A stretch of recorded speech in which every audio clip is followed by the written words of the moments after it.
I throw my latkes in the air sometimes, saying ayo. Spin the dreidel. Happy Hanukkah, Northernlion. Happy Hanukkah to you as well. Like and subscribe. Happy Hanukkah to you as well. That reminds me actually that my daughter was listening to Dynamite by Tayo Cruz. So I thought that it couldn't get worse than Minecraft parodies, but then she's actually used the Minecraft parody as a jumping off point to get into 2010 era top 40 garbage, which is, in its own way, even worse. But it's part of the musical journey, to be fair. And if she could get it out of her system at like age 5 and move past it, that would put her ahead of the majority of the populace, I would say. Huge. That's huge. It was a peak time for music. No, not for popular music. No, absolutely not. And you might say, how would you know? I was there. I was 21 in the summer of 2010. And yes, that is when California Girls came out, which you're using it as evidence that music was good back then, and I am using it as evidence that a lot of popular music was not good back then. When they'd hit you with the California Girls straight into Hey Soul Sister on the radio, and you're like, take me back. Is it possible that you don't want to go back for the music, but just because you were like, 17 years old? That sounds more realistic to me. Hey Soul Sister 1,000 times worse than California Girls? No, it's probably like 10 times worse than California Girls. It's a lot worse. I would certainly say order of magnitude worse. I wouldn't say 1,000 times, because California Girls, she wasn't sending her best, to be honest with you. What's her best? Roar, Teenage Dream, the song, not the album. I don't know what's on the album, but California Girls with the fuck ass Snoop Dogg feature. No, we will not be nostalgic about California Girls. Fellas, you know what it's like. You're driving to your girlfriend's house playing Spiderland by Slint. You pick her up, you drive back to the movie theater, and all of a sudden you're listening to Your Love Is My Drug by Kesha or something like that. Tale as old as time. Which means, if anything, I have a lot more reason to be nostalgic about the California Girls era than you do. Still, I can't debase myself by stooping to the level of dishonesty and saying that that's a good song. It's not the worst song ever made, but... Ladies, you gotta answer for your crimes, okay? Why aren't you fucking with Reminiscing by the Little River Band? Have you heard the vocal tone that they have on that song? Friday night, it was late, I was walking you home, we got down to the lake, and I was dreaming of the night. Would it turn out right? 'Cause it sucks? Okay, go back to Your Love Is My Drug. Which is actually not even the worst Kesha song. The worst Kesha song is definitely TikTok. And the best one is that other one that I always forget the name of, that they played on like 6 Peloton rides total. Not Blow. What's the, not Die Young, not Timber. We Are Who We Are, that's it.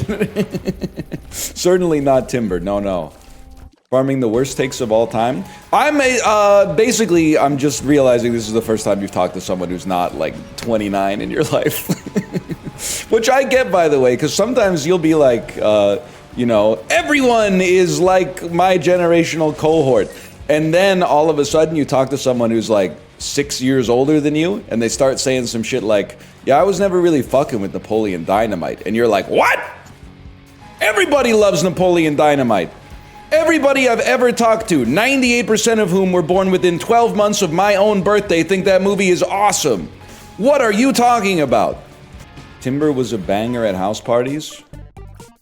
Bro, everything's a banger at house parties. What are you talking about? We were listening to pure garbage.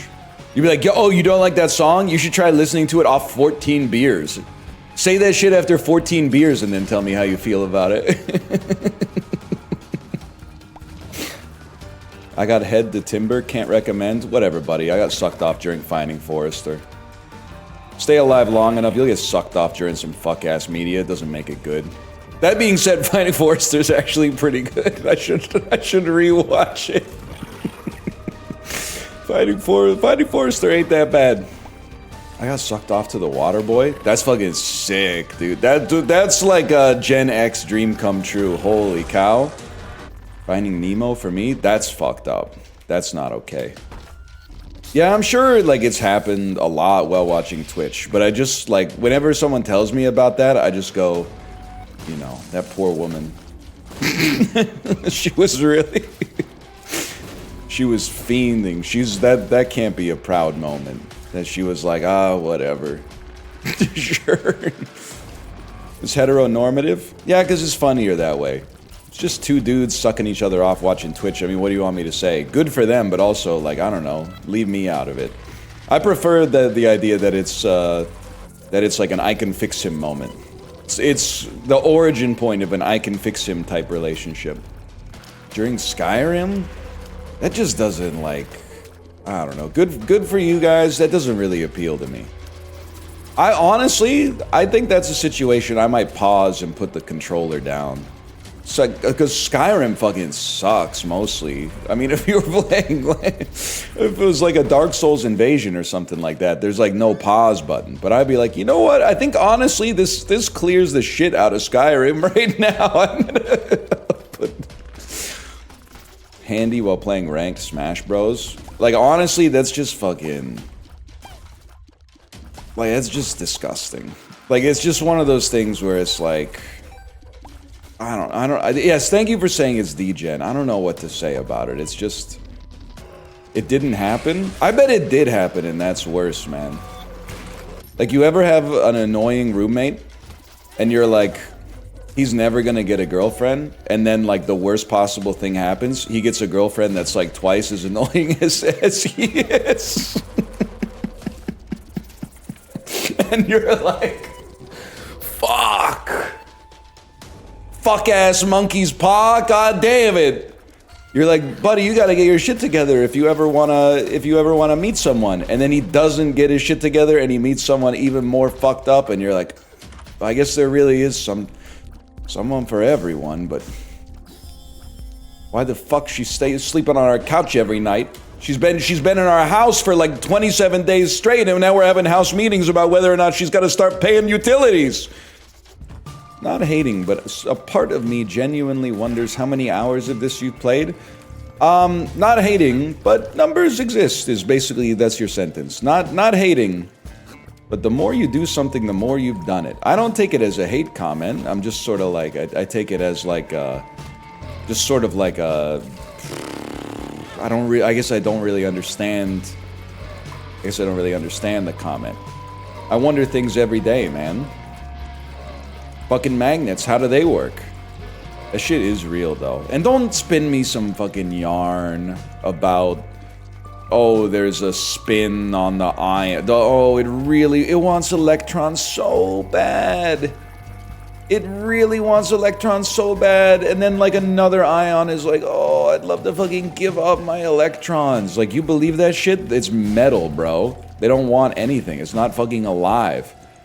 They're talking about these, like, little pieces of iron as if it's Julie Delpy from Before Sunrise. Like, they aren't real yearners, man.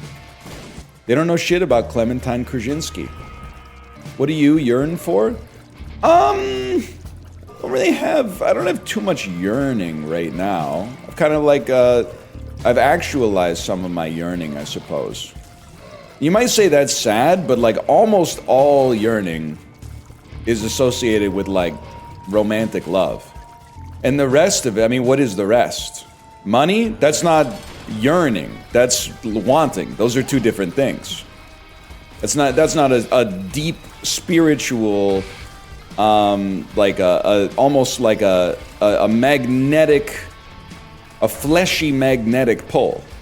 Good cheeseburger? No, you guys don't. This is why you can't have conversations like this on this website. You guys are confusing a want with a yearn. A yearn is something different. A yearn is like a Jane Austen, like you've bewitched me body and soul type thing. Now, someone's I yearn for community. I think that could be real. I think you could be longing for, you know, to be truly seen and understood by a cabal of like-minded individuals for sure. But like, you can't be saying, oh, I'm yearning for like a hot chicken sandwich or something like that. Just like you're just hungry. That's not a real yearn. You can't have a temporary yearning, I think. Why not? Because then it's not a yearning, it's a momentary impulse. You should know by now that it's just a spasm, man. Like a Sunday in TJ. That it's cheap, but it's not free. Perfect age to watch before sunrise.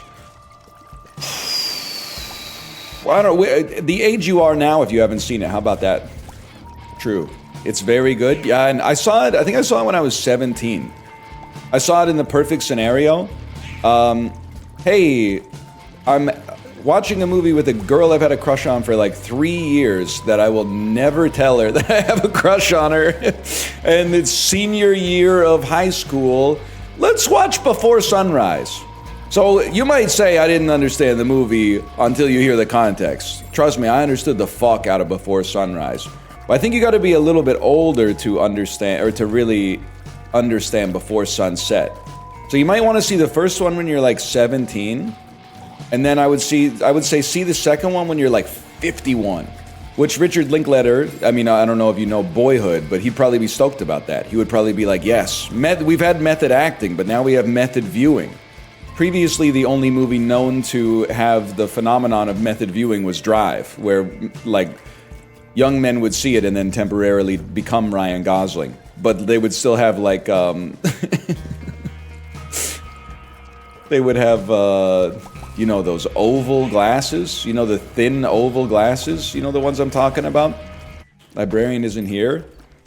Librarian's probably going through, like, copyright school on YouTube right now. Apparently the new video got taken down. For what? I don't know. Free speech doesn't exist anymore or something. It's also possible that they just had to edit something out of it. I don't know. But, like, the Discord lit up like a Christmas tree, man. For me, I remember going to copyright school, and I still think that E1... the film distributor, should actually be forced to go to copyright school, because I called my Tarkov video Blinded by the Light, because I got blinded by a flashlight in the game. And apparently E1 had a movie coming out called Blinded by the Light, so without actually watching the video, they went, oh, you must have uploaded our whole movie to the website, so fuck you, here's a copyright strike. I was mad, man. I had to go through that, like, Happy Tree Friends, fucked up, should you upload, you love a TV show, should you re-upload it to YouTube, yes or no? I had to go through that whole fucking test. Like I'm a goddamn moron, because they fucked up. One of the YouTubers I watch can claim any Civ 6 video. No, I know what you're saying, because I also had like 50 videos claimed this weekend because a Russian YouTuber played Ultimate Chicken Horse. So you wake up to like all these emails that are like, this video cannot be monetized because it uses copywritten content, and then like all of the source you supposedly stole the content from is all in Cyrillic. But they fix that pretty quick usually. This is like, people on YouTube, and I don't blame you, I blame YouTubers, because they lie for sympathy. A copyright strike and a content ID match are very different. A copyright strike is like a company said, you have my shit, fuck you. A content ID match is like almost always like a developer used a song they didn't own the like in perpetuity licensing rights to, so now like you gotta pay the piper. So like the claims are one thing, the strike's a whole different ball game. German Lullaby channel claims Eris theme. Gung, gung, gung. Gung, gung, gung. Gung, gung, gung, gung, gung, gung, gung, gung, gung. This is where it would be so nice to hit like that PlayStation 1 audio chip harmony where you get like doo doo doo doo doo doo doo doo. You know what I'm talking about? Where Nobuo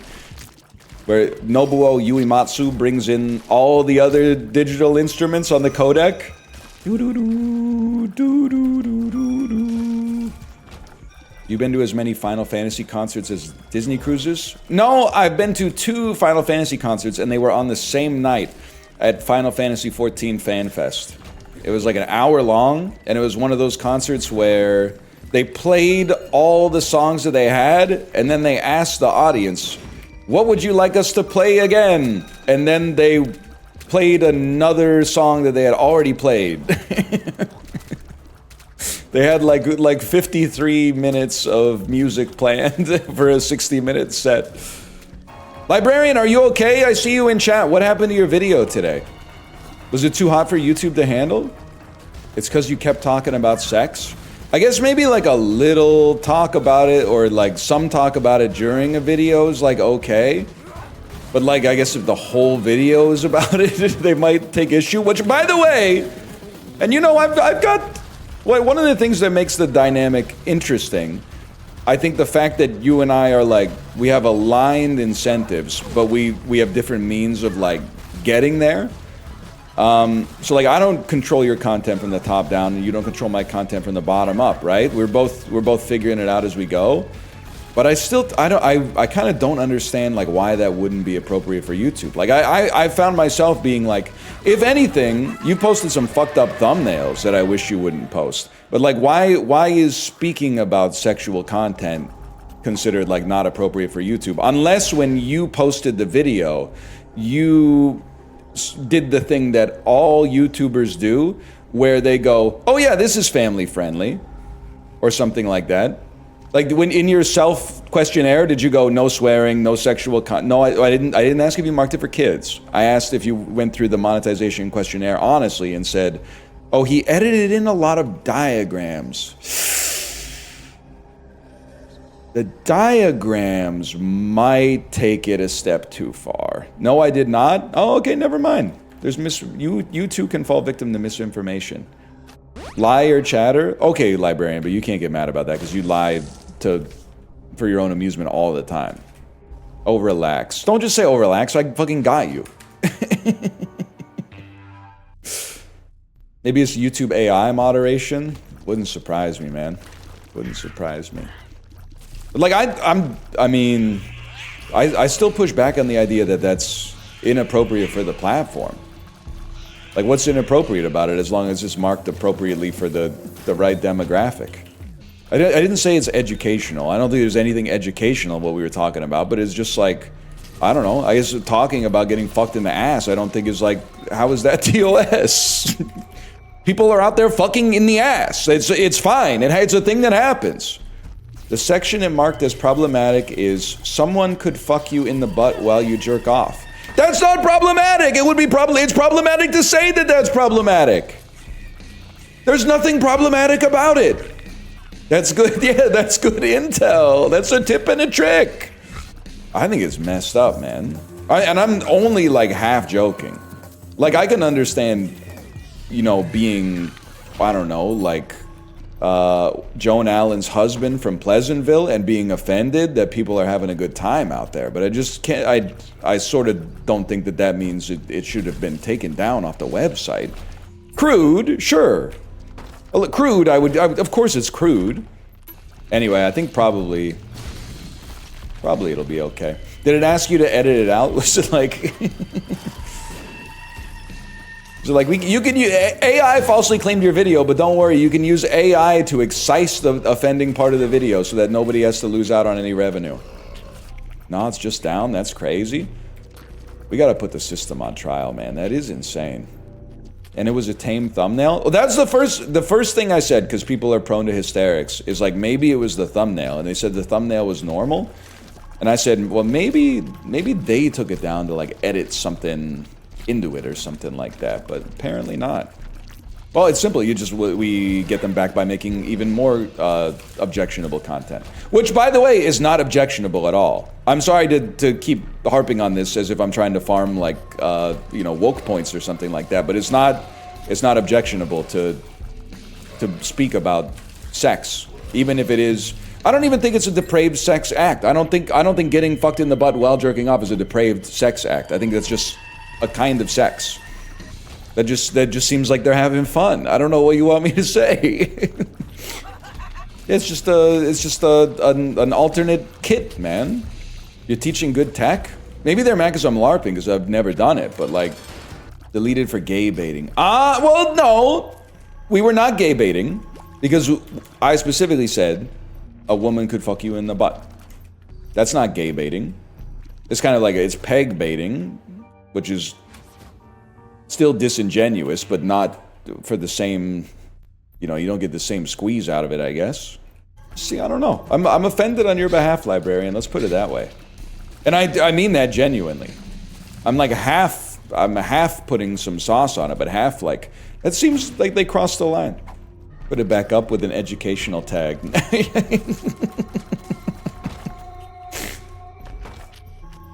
Eddie, with all due respect, Eddie, how many messages is this about pajamas in one day? What age should you start wearing adult clothes instead of pajamas? I don't know, man. It's for you to figure out, I suppose. It's up to your personal tastes, I guess. Just live your life. I can't be consulted on every minor decision. I got my own decisions to make, man.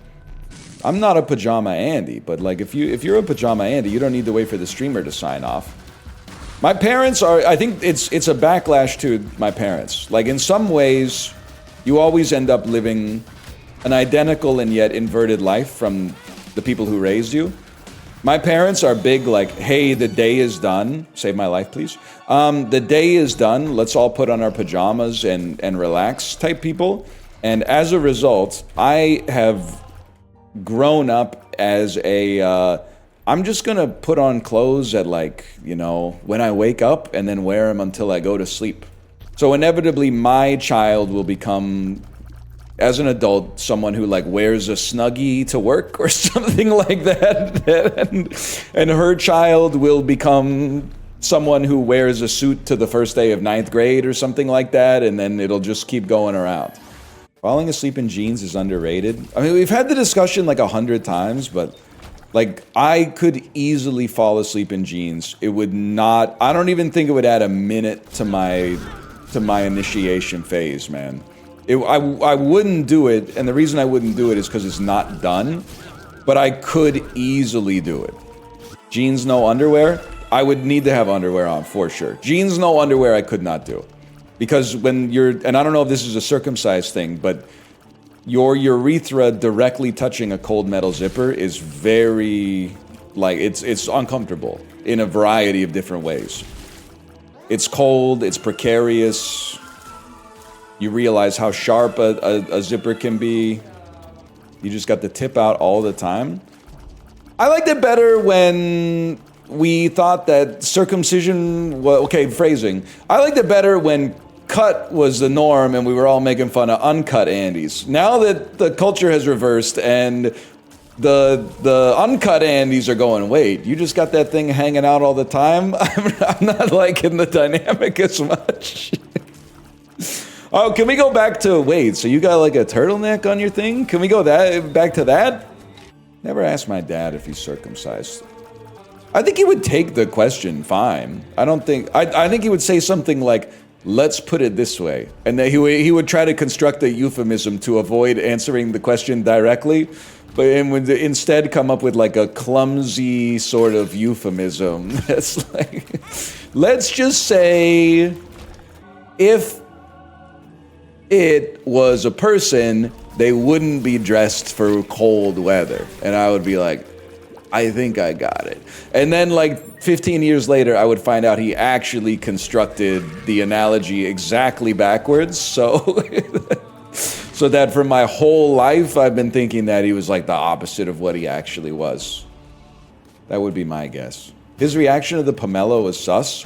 I'm not gonna lie, it's hard for your dad to lose aura, but he lost some aura when I fed him a piece of pomelo and he basically touched it with the tip of his tongue and then made a disgusted face. Like, this is the guy who my mom like meal preps for him, and he sent her a picture of like him eating a bowl of chili, and he went, "This is the best chili you've ever made," and she was like, "That's bolognese sauce." So it's like, it's not he's got the most discerning palate on the planet. He's a really funny guy, though. Wife is 38 weeks today. What advice do you have for a first-time papa? Listen. I'm trying to think about sleep while you can? No, it's too late. You need to start banking it like a couple years in advance. The one thing that I remember, there's two things. Actually, there's three things, and they're very gross. The first two are very gross, and the third one is not gross at all. The first one is, did you know, so you don't have a heart attack, have you done the PrEP like read the baby books and stuff, so that you know that like the baby's first few poops are like eldritch horrors, because they're pushing out like nutritive slurry and like dead cells from the placenta and stuff like that. So like the poops can be like really, really disgusting. Let's put it this way: not brown, could be completely black. Again, not to be gross, but also grow up. If your baby is a girl, she can actually have like an artificial like menstruation, basically just after being born, because of the hormones that she's gotten through the umbilical cord from her mom. So like, prepare yourself for that too. Yeah, it's kind of like they're going through the calibration. So those are the two where that just. Like the other stuff, you'll just figure it out. I can't really be like, you know, have a bunch of meals in the fridge. Like nothing's gonna save you. It's just, you just gotta get through the first little bit. But then the other one is, and I don't even know, if someone had told this to me, I probably wouldn't have listened.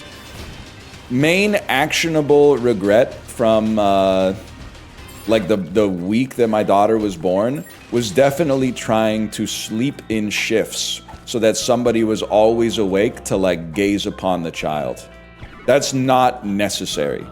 Everyone is gonna tell you to sleep when the child sleeps, and that is exactly the right advice, but especially if it's your first kid, you're probably gonna be like, someone has to have eyes on this child at all times, just in case something happens. So that for us, I would say that lasted like 2 or 3 days before eventually we were like, if we do this, we're gonna die. Like we're like involuntarily falling asleep. Kill your ego and exist as a wife-serving machine? Well, yeah, but also, I don't know. Chad hates this, but it's not a bit. I'm always going to bat for millennial and Gen Z men, because all the ones that I know are like working really hard and doing their best. But then the people who don't see them and just are, you know, enlisted soldiers in the culture war online are like, you're probably not doing enough domestic labor. I read on Reddit that you're like, men are never doing enough domestic labor. And I'm like, meanwhile, every dad that I know is just like, as soon as they sit down in a chair, they're like, hey, how's it going? Like that at the birthday parties, they're just crashing out, man. I did not say I'm a men's rights activist. What I did say in the Discord is that I do feel like, as millennial and Gen Z fathers, we are kind of like, our dads and granddads maybe didn't do awesome jobs. My dad did okay. My granddads weren't really doing that much. I think they were mostly just going to work and then, I don't know, coming home and being like, where's dinner? But like, we're eating the shit that they should have eaten. When meanwhile, we already ate their shit because they raised us. So I'm eating 2 shit meals from one ass, basically. Again, my dad did a good job, and now people are like, fuck you, and you're like, why? And they're like, cause I've seen Mad Men. I've seen what Don Draper fucking did in the 1960s. That's a fake guy that doesn't exist. And if he was real, he would be like 106 years old right now. Are you serious? What are we talking about right now? Eddie! Eddie's making a name for themselves. It's because you rant about men being victims? No, I don't rant. I say something like, does anyone give a fuck that men on average die 6 years earlier than women? And then half of chat says, no, we don't care. In fact, we wish it was sooner. they type no in all caps and go, it should be 10. Which is really funny. So unfortunately, due to my code of ethics, I have to respect it. But it is... But it is fucked up, but it's really funny. It's a really funny thing to say. How can you be bad at doing dishes? You just put them in the washer? Buddy, we're not rocking the same flatware, okay? A lot of it goes in the dishwasher, but not everything. The Rilakuma curry platter, that doesn't go in the dishwasher. The heat of the dishwasher, even in the top rack, is gonna strip off the enamel Rilakuma, okay? No wood, that's right, no wood, no knives, well, I'll put like a butter knife in there because I don't give a fuck, but yes, certainly no knives you actually use for like cutting food. Especially, I know you guys are putting your plastic handled chopping knives in the dishwasher. Oh no, man. And then that's why when I go to your house and I'm like, oh, can I help you with that? And I'm chopping, like the handle is formed to your fucking hand. Who gives a shit? Buddy, what's going on with the plastic? Where's the plastic going, though? You're eating off melted plates, man. Go to your house like Bar Rescue? Oh, it would be such a good fucking show to just show up unannounced at a chatter's house, Chat Rescue. Especially when I made the title a 6-7 reference today and I saw like 100 people type like, Unk is chopped. I'll show up at your fucking dorm room and see how you're living your life. Okay, I guess fuck me, I guess everything kills you in this game. Great. Can you say that? I'm not threatening you. I just want to get an honest appraisal of where you're at in your life. Online, you're making it look like you're living the life of like a rock star. But in real life, I just love to see it, I guess is what I'm saying. I just love to see it. I hope you're not in a t-shirt and old underwear with your balls hanging out on like a DX racer or something like that. With all the lights off and just a little bit of sunlight cracking in through the window or something like that. This was the person in chat? This is DL Guiga? This is the guy who said the market's a little frothy right now? Come on, man. Do you have anything left on your bucket list? That's a crazy question to ask a 37-year-old, I think. I don't know. I mean, at the risk of sounding obvious, there's two types of people out there, right? There's people like that have a bucket list and like people who don't. I don't know. It's not like when I went to Japan, I came back and I was like, my life's totally changed. It's kind of like, you know, that was fun. What's for lunch today? I think it's like a bucket list to some extent. It's easy to be like a simulacrum of life's meaning. You know, the search for meaning maybe is more difficult than just like, hey, I did the 6 things on my list, now I can die. I've seen the Eiffel Tower and eaten, I've eaten a blowfish or something. I've always wanted to eat a blowfish. Well, that's done. I guess there's nothing left to, like, I don't know. It's not the way that I conceptualize it, I guess. Didn't you get a midlife crisis at a Sanrio cafe? Yeah, no, I did. But what does that have to do? You made it sound like that means there's cognitive dissonance. How is there cognitive dissonance there? I did probably have the start of a midlife crisis in that Sanrio Hello Kitty Puro Land food court, because I was like, oh my god, why are there middle-aged adults here holding plushies in line to get their picture taken with the plushie? And like, I was like, the world is cooked. We're all cooked. These are not human beings. These are like, the brands have succeeded. Brands have actually captured humanity. They have managed to, just through the power of cuteness, they have managed to take over people's identity and turn them into automatons that service the brand. And I went, what the fuck are we doing here? And it just kept going, like, it just kept cascading downwards.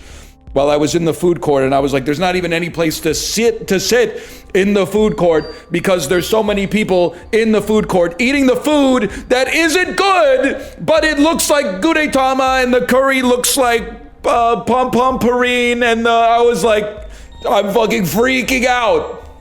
I was freaking out. I think it was like, and I've said this before, I don't think I am prone to, I don't think I have the constitution to be schizophrenic, but I think it was as close as I could get to understanding one-to-one what it's like to be suffering from schizophrenia, because I was like, these are not real people. Everybody but me is not a real human being. This is not, I'm surrounded by robots. I don't know if the robots were here first, if they were created by the malevolent organization, or if people were replaced overnight by aliens, but like, this is not the world that I grew up in. This is not the world that I grew up in. But I got over it. It did take like a couple months, but I got over it. Temporary psychosis? Well, I don't really consider it a psychosis, because I do think I was seeing the world as it was presented to me. I just didn't know that like a pocket of the world existed like that. You know in Italian Spider-Man, when the kid opens the door and he goes, That was basically what happened to me in Sanrio Hello Kitty Puro Land. I got one shot by the intersection of like kawaii and hikikomori culture, and I went, what? What's going on here? Like, I'm not supposed to be. This is not my. How do I work this? You know, I was going through a bit of a crisis. I got hooked on the bazaar because of you. That's crazy because we're all gonna die someday. It's just something that just something I like to bring up now and then, just so we're all on the same page with the banter, okay? Just so we're all on the same page with the banter. Man, what's wrong with you? I didn't fucking invent human beings, bro. What the fuck is your problem? I'm being damned for making an observation that we all hold to be implicitly true. Cremation, burial, shot into space. What are you doing with your remains? Kate, I think this could serve as my last will and testament. You can cremate me. Absolutely. Ninja cremate me.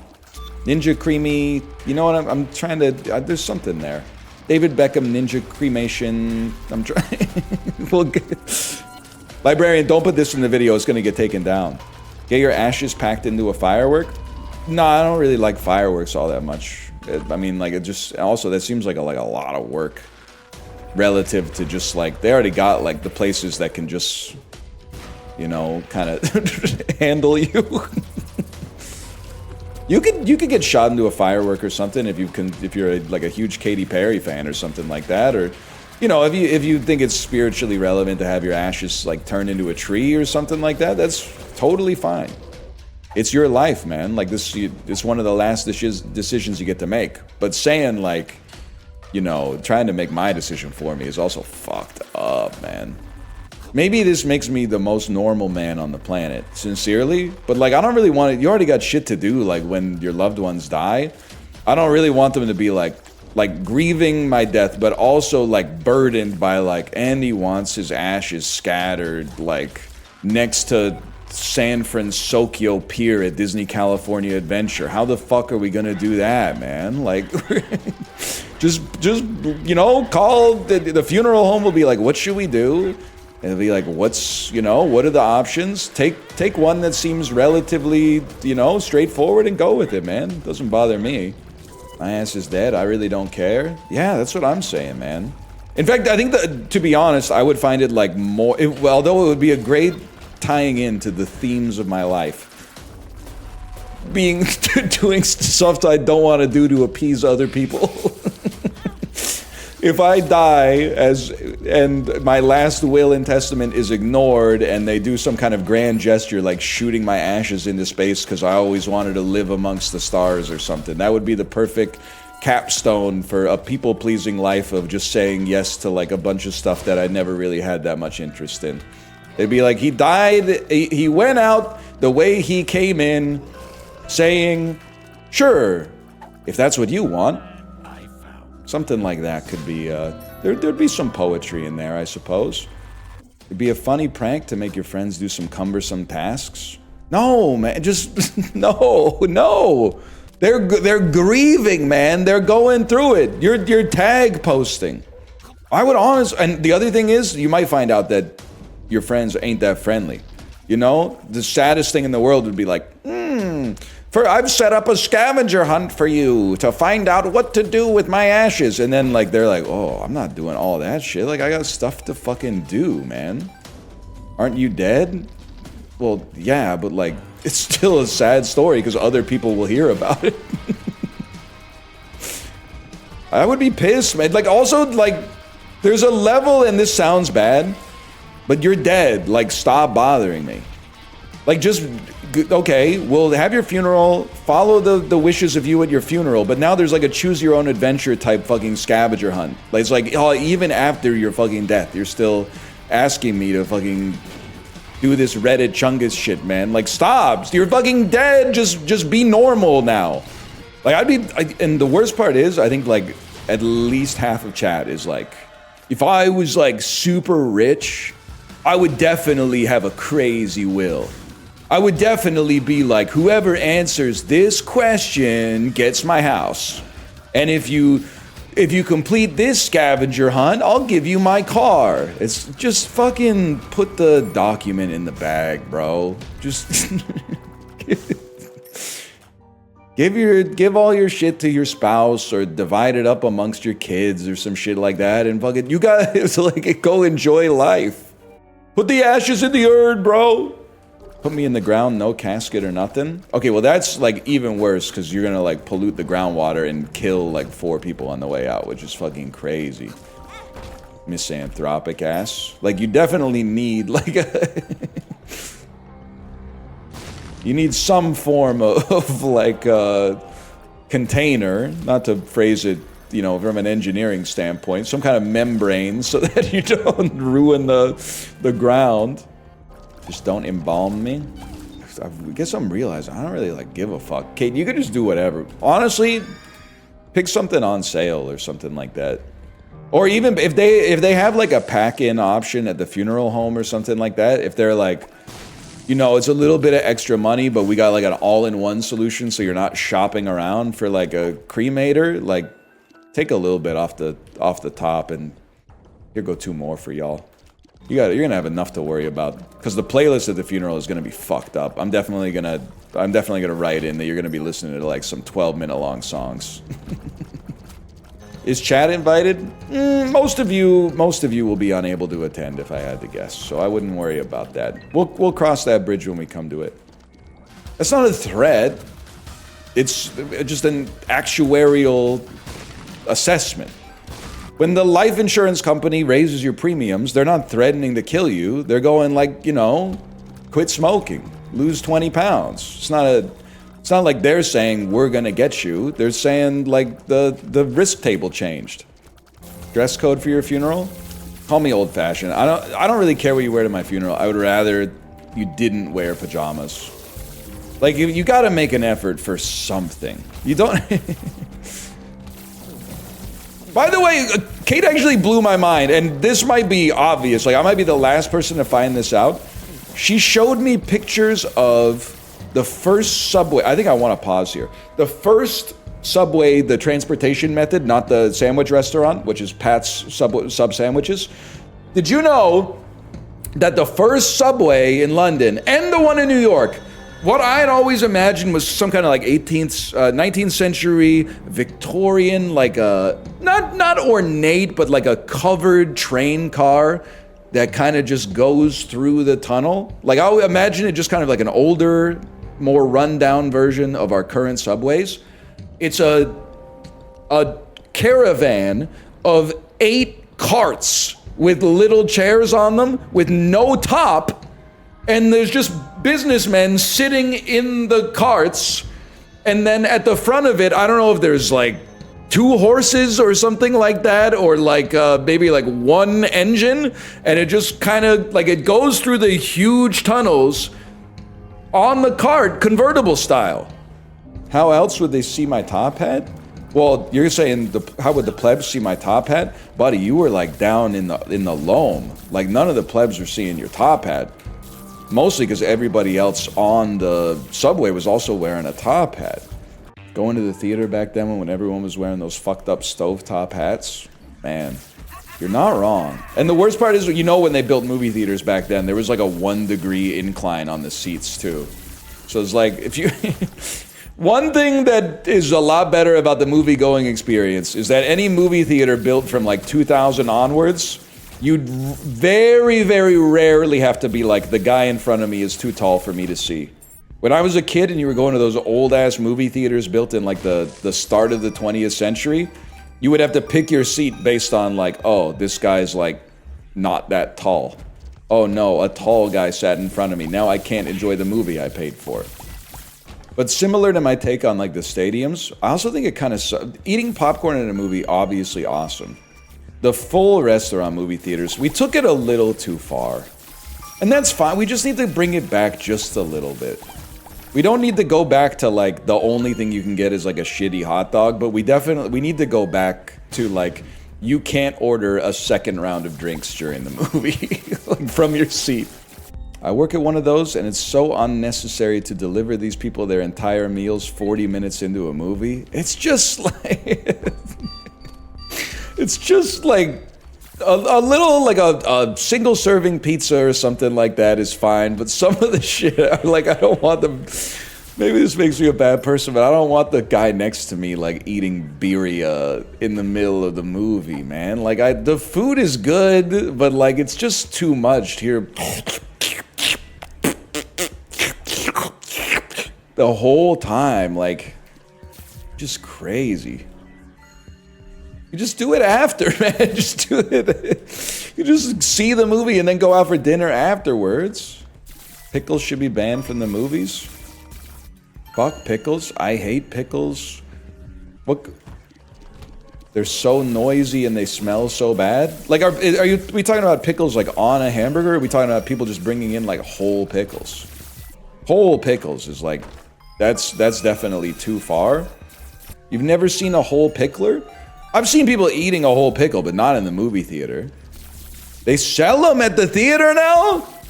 I feel like my main problem with pickles now is that people are always telling me some shit like they're good for you. And I'm like, are they good for you or they just have zero carbs? Because I'm pretty sure one pickle is like 8 days worth of like sodium. Nobody gives a fuck about sodium anymore because nobody cares if they live or die. They only care if they've accidentally eaten 2 or 3 grams of carbohydrates over what they're supposed to for the daily allotment. Sodium isn't unhealthy. Yeah, well, it is. It is if you consume a lot, like too much of it. Obviously, it's hypertension, bro. Just drink more water. It's gonna rule when you turn like 56. And you have to reconcile with the fact that you are the same motherfucker. It wasn't another motherfucker that fucked you. It was you that fucked yourself and you were indignant about it the whole time. You were like, yeah, but I don't think the science is gonna apply to me. You're so evil. It's not evil, you're annoying me and I'm wishing the worst for you. If you want me to wish the best for you, then stop being so annoying. And then I'll be like, go with God. I'm not imagining them in hell. I'm imagining them being told by their doctor, their doctor going, your panel's a little out of whack.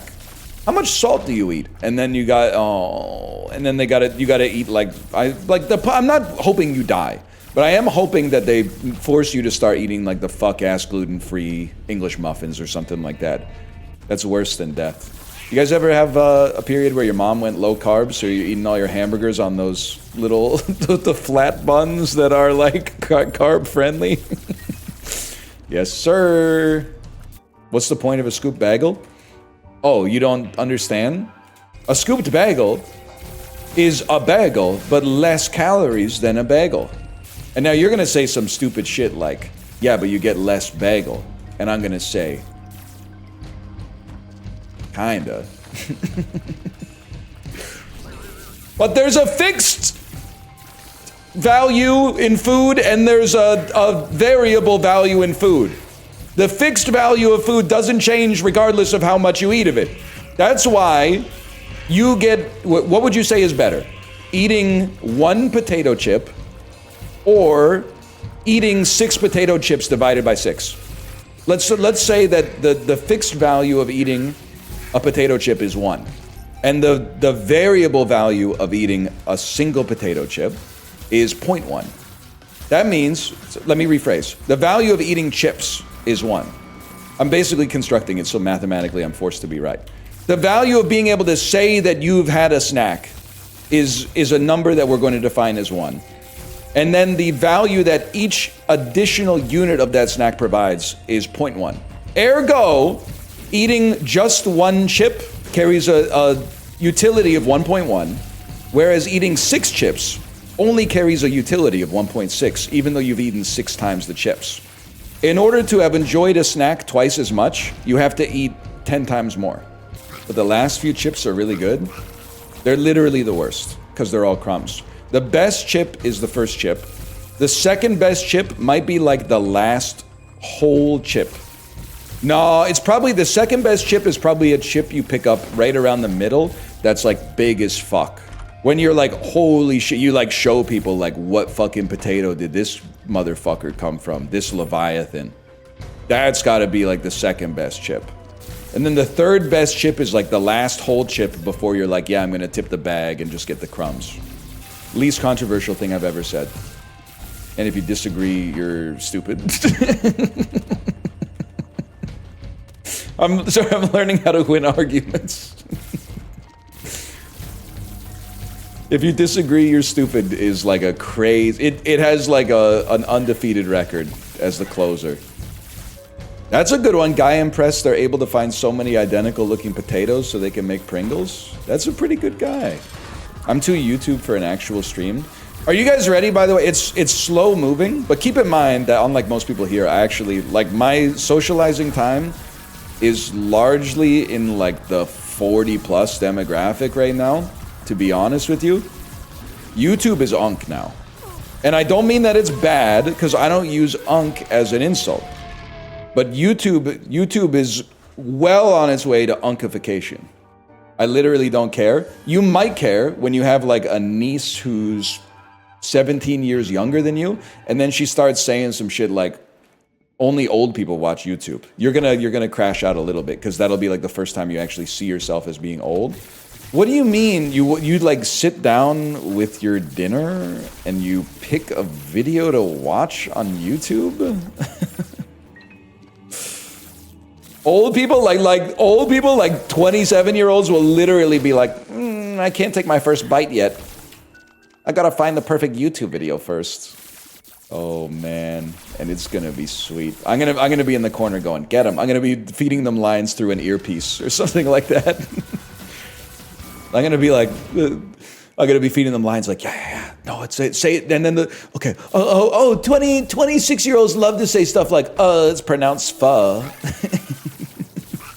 26-year-olds love to say stuff like, oh, you haven't had malatang yet? When they literally had it like 2 days ago for the first time. I had pho for my birthday yesterday. Fuck you. You will never have a unique experience. You will never have a unique experience. I was laughing yesterday, though, when Chiblee said that when he was a younger lad, he got in the Warthog in Halo 2 and then just held down the trigger and then put the controller on his balls so that his balls would vibrate. Am I normal or broken that I feel like that wouldn't accomplish what I want it to accomplish? I feel like putting part of the controller up your ass might do something, but I feel like vibrating your balls just doesn't seem like it's what I'm looking for. You're missing out? I mean, I've been on a motorbike before. You know, I've sat on top of the washing machine. It's just that maybe it's like not for me. Excuse me, I'm not saying the Sybian doesn't work, but I do think that for the Sybian to work on a man, doesn't he have to put some of it like into something? Not, you know, necessarily 2 inches in, but I think he's got to get past the aperture, or at least like. I guess what I'm saying is I feel like in order to induce orgasm, it would have to be like maybe touching the lips of your anus. I gotta call Howard. It's so funny. He's so busy. He's filming America's Got Talent today. I don't know. You know what? Nostalgia's a liar. Because I found myself actually getting nostalgic for like the summer I was in 10th grade. I could feel like the pull of nostalgia. Like, I don't know how to describe what the feeling feels like. It feels like nostalgia. It feels like you're seeing the world through like a sepia tone filter. Like it was better back then. All I did in the summer of 10th grade was listen to Good News for People Who Love Bad News and like stare at the Winamp visualizer and be like, I'm bored. But then like 23 years later or whatever, my brain decided to like serve me up one of those like culture war TikToks without even seeing one. It just, my brain handcrafted a Take Me Back that was just like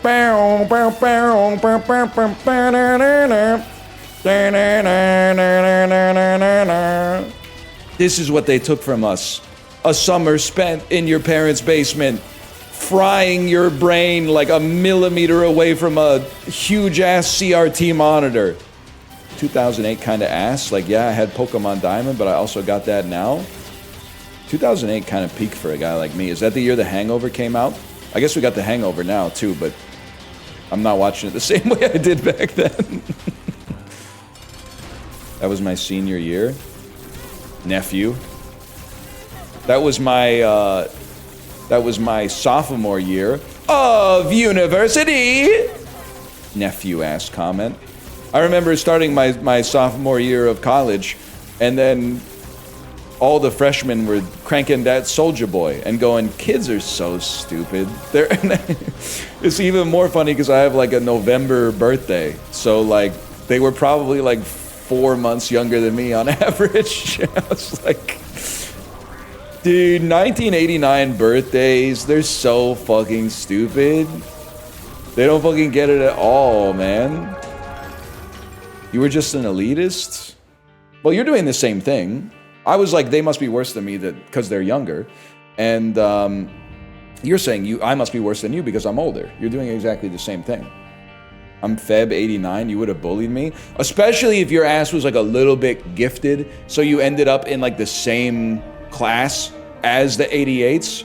And I was like, I'm the youngest person in the class. Then all of a sudden there's a fucking new kid there who's like, actually, I'm born in February. You fucking idiot! February birthdays are older than November birthdays. 1989. You know what I mean? That bit would actually go hard in like second grade. If anyone's watching this from the second grade, they're probably like, that's so fucking real. What's the most millennial platform now? Probably like LinkedIn. I don't know. I'm kind of LARPing, but I also feel like blogs, man. So I've been like, because I'm off social media, I've been reading more blogs. And I feel like that's when all the millennials went underground, they went back to blogs. Because when I read the comments, I'm like, oh my God, this is where these people have been hiding for like the 10 years since all these tech companies became like oligopolies. They're out there saying like, I didn't watch the new Nicolas Cage movie because his wife is 32 years younger than him. I don't care if it's good. Good for them. She is not 2 years younger than Nicolas Cage. I've seen the red carpet pictures.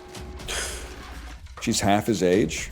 Okay, well, like when you put it in fractions, it looks bad. But also, isn't he like 90? Age difference was 31 years. You're goated, Unk. What can I say? I'm honestly, if they ever do a Twitch Rivals of Fermi estimating, I think I got a 71.2% chance to come in the top bracket, if I had to guess. Age gap guesser. Oh man, age gap guesser would be really funny. You see a picture of a couple that have to guess the age gap. Oh man. New doll, new very offensive doll. New doll, you get a picture of a couple and have to pick which one of them makes more money.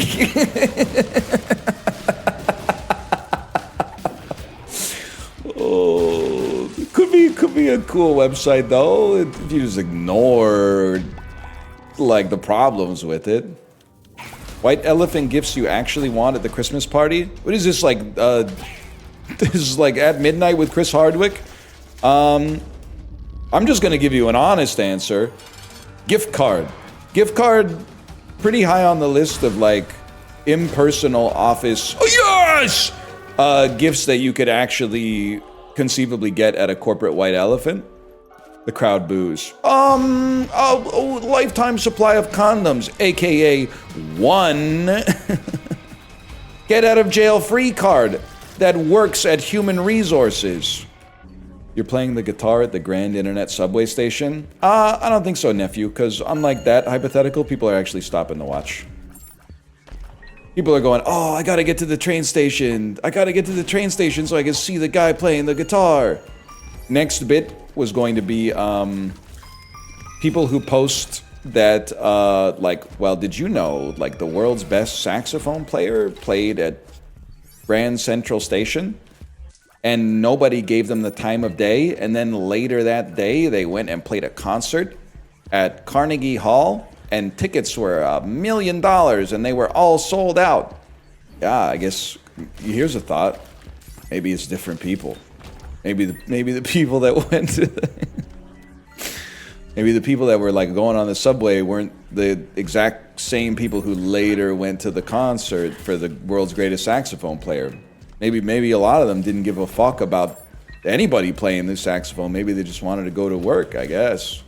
Well, I'm worried that has now like one-shot a lot of people in my generation, and now every time they go through the Granville Street SkyTrain station that connects to Pacific Center, they're always listening to the dude who plays the steel drum. They're like, honey, we can't leave yet. He might be the best steel drum player in the world. You think he might be playing the Orpheum later tonight to a sold-out crowd at $250 a seat. I gotta get my money's worth. Bung, bung, bung, bung, bung, bung, bung, bung, bung, bung, bung, bung, bung. Can't hear him over the street preachers on Granville in Georgia. It's like a formative Vancouver experience, is watching like a guy high on something argue with the street preacher outside of the London Drugs on Granville in Georgia. Spawn point. That's an old our Vancouver post, right? It's like if you get wasted in Vancouver, you wake up at the London Drugs on Georgia and Granville. I stayed in Chinatown. There was a human shit on the sidewalk directly in front of me. Well, okay, can I say something? You're staying in the part of the city where people shit on the street, so what do you expect? I'm not gonna say it's not the city's fault. I'm saying you could have, like, you know, if you didn't want to see that, you should have done a little bit of research. Also, that shit pisses me off, especially when I had food poisoning. Seeing all those shits on the street pissed me off. Because I was like, the shits are so good, and mine were so fucked up. And you're on drugs, bro. Like, they're on drugs, and have you seen the opiate turds? They come out, they're like the size of your arm and thick and like dry and knotty and stuff like that. Like knotted like a tree. And I was like, 8 times a day, I was just dumping like brackish water into the toilet. I was like, I must be dying, man, because the people that are like addicted to hard drugs, I have aspirational quality shits. That can't be a good sign. And that's when you find out that like Imodium is actually like an opiate, man. But oh, if you're pooping your pants, you're not supposed to take Imodium, because pooping your pants is actually your body's way of getting the poison out. Great. Thanks, Doc. Thanks, Doc. Being a millennial is essentially just being told by doctors that they can't give you medicine anymore. It's being told that all the medicine that made your parents and your grandparents happy is actually bad for you, and you can't ever relieve any of your symptoms. Your body just does it for you. They invented all the medicine, they gave it to the old people, and then they said, close the door. You can't give them any medicine. Oh, that medicine has side effects. Fucking Sackler family fucked up the whole goddamn continent, and now I can't buy cough syrup at the pharmacy because they're worried I'm gonna cook it into drugs? I have a sore throat, you motherfucker! I told Kate, next time, if I ever feel like I have that level of food poisoning again, my ass taking the first flight to Cabo San Lucas, going to one of those gray market pharmacies. Boom. Yes, sir, what would you like? Steroids? Methamphetaminas? No. I want 2 bottles of ciprofloxacin. I want the really hard stuff. You know they're gonna be like, be careful. This stuff's really bad for the collagen in between your joints. Be careful with this stuff. Now bro knows Spanish. I've seen the signs in Cabo San Lucas that say steroids. And I've seen Breaking Bad. So I was guessing that it's methamphetaminas, but that was for the bit. Dead ass though, in the same way I believe that airplanes could improve customer satisfaction by just giving out a few more pretzels. Instead of being so stingy with the pretzels, like it's the cheapest food on the planet. Just give out like quadruple the amount that you give out. I think that people wouldn't complain so much about going to the emergency room if they at least gave you like something just for showing up. Because it's so common that you go to the emergency room because you think you're dying or really, really sick, and then a doctor goes, you're lying. I know you say you're feeling bad, but the machine says there's nothing wrong with you, so maybe here's no solutions. Just come back if you're still feeling bad and we'll do exactly the same thing again. Sure, okay, fair enough. they should at least give you like a pill on the way out. And it doesn't have to be like an awesome one, but they should give you like the same way you get a lollipop when you get vaccinated or something like that. It should be like, you spent 7 hours here. Check this out. just something to say, you know, thanks for dropping by. Or you know what else would be? Maybe this would be like so abusable. I think if you made an effort to go to the hospital in good faith, maybe they could give you a ticket that's like, bring this back to the emergency room in the next 30 days and we'll let you skip the line. Because if I'm in the emergency room and I leave without getting fixed and I have to come back, that's your fucking fault. So I should get to skip the line. There should be a fast pass that's like, I was here 2 weeks ago and you didn't fix me. You told me to go home.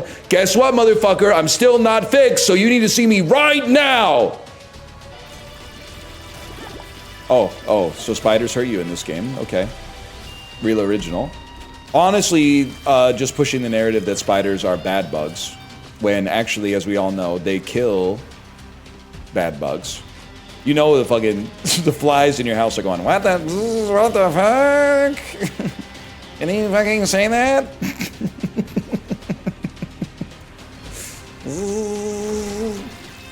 I'm literally right here. Good fly voice. Thank you for that.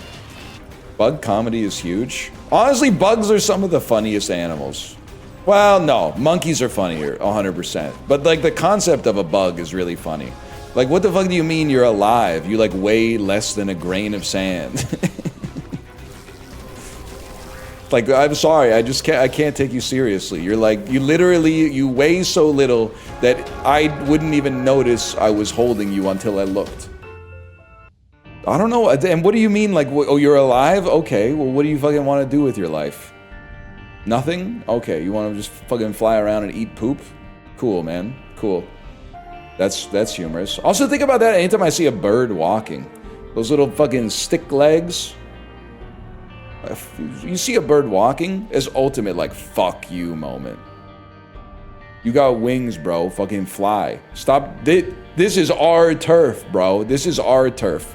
They're always, not even walking, they just got their feet on the ground and then they go like...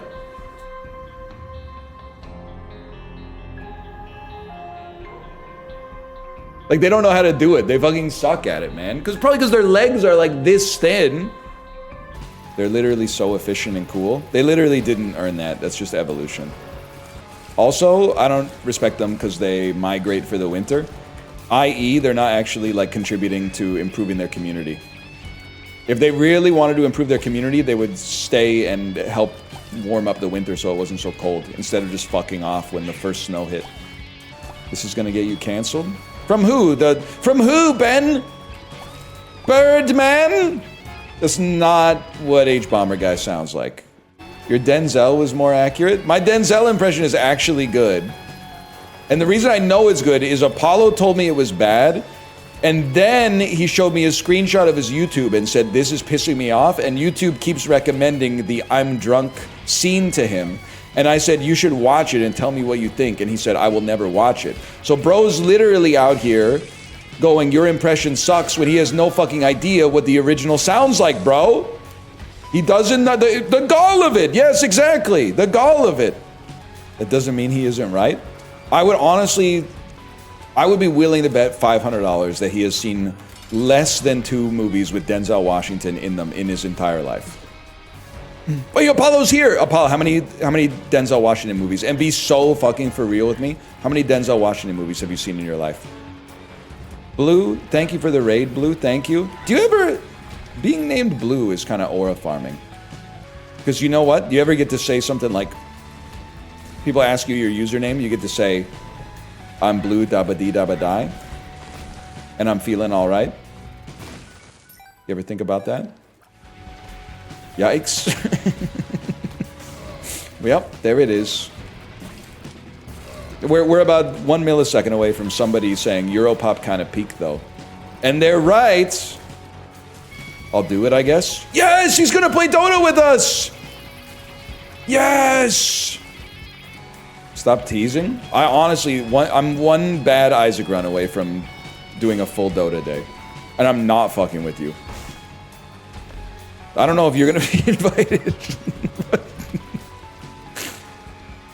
So I guess I'm teasing you specifically, but I'm not in the way that you were thinking, where I'll never play Dota. At least play a good MOBA. You are, and I don't mean this in a negative way, you are from Lithuania. That is a Lithuanian comment. I can't imagine still, like, wanting to fight about what MOBAs are good and what MOBAs are bad unless you live in Northern Europe. 100% you are writing from Vilnius right now. Tell me I'm right. Tell me I'm fucking right. Updating the game's balance seems ass to me. Are we talking about Isaac or Dota? Because I may agree with you. Lithuania is not Northern Europe? I would say it is. I would say it is. Anything north of Greece is Northern Europe. It is not? I would say it is. I would say it is. It's Eastern. Something can be north and east at the same time. Just ask any New Yorkers in chat. Best city in the world. Queen, stand up. I'm the champ. I'm James Bond in the octagon with 2 razors. You know what I'm talking about? Liar, liar, you're burning up like David Koresh. Apollo left because you ignored him. It should be illegal to leave chat after saying, should I do it? You would literally have to stick around for at least like another 15 minutes so that's not the last message you sent. That's fucked up. He said he's watched 0 Denzel movies. What's funny is I don't believe that either. I believe that he has seen Remember the Titans, but didn't know that the male lead is Denzel Washington, or alternatively, has forgotten, perhaps. He's watched Training Day. I'm telling you, I cannot imagine Apollo seeing Training Day. I just don't see it happening. It came out in 2001. I had to close my eyes to go fucking Thufir Hawat mode. Guy who famously does not close his eyes to think of things. He actually opens them even wider. But anyway, what was it? It came out 2001, and Apollo is 33 years old. So he was born in 1992. He would have been 9. And movies stop existing at the end of the year in which they came out. In which case, there's no shot he saw it. Denzel cut in front of me in line at the grocery store the other day. Can I say something? It happens. I'm sure. I don't think I've ever done it to anybody, but I think, like, it's probably naive to assume I've never rubbed someone the wrong way in public, so I'm going to give the point to Denzel on that one. I'd thank him, honestly. I'm not saying famous people are better than regular people. Famous people are just superior in a different way. That being said, if someone famous cut in front of me at a grocery store, well, actually, I'm anti-LARPing. I have, and one day, and it's not going to be as funny as you think it is. One day I'll tell you who, but I don't really want to start beef.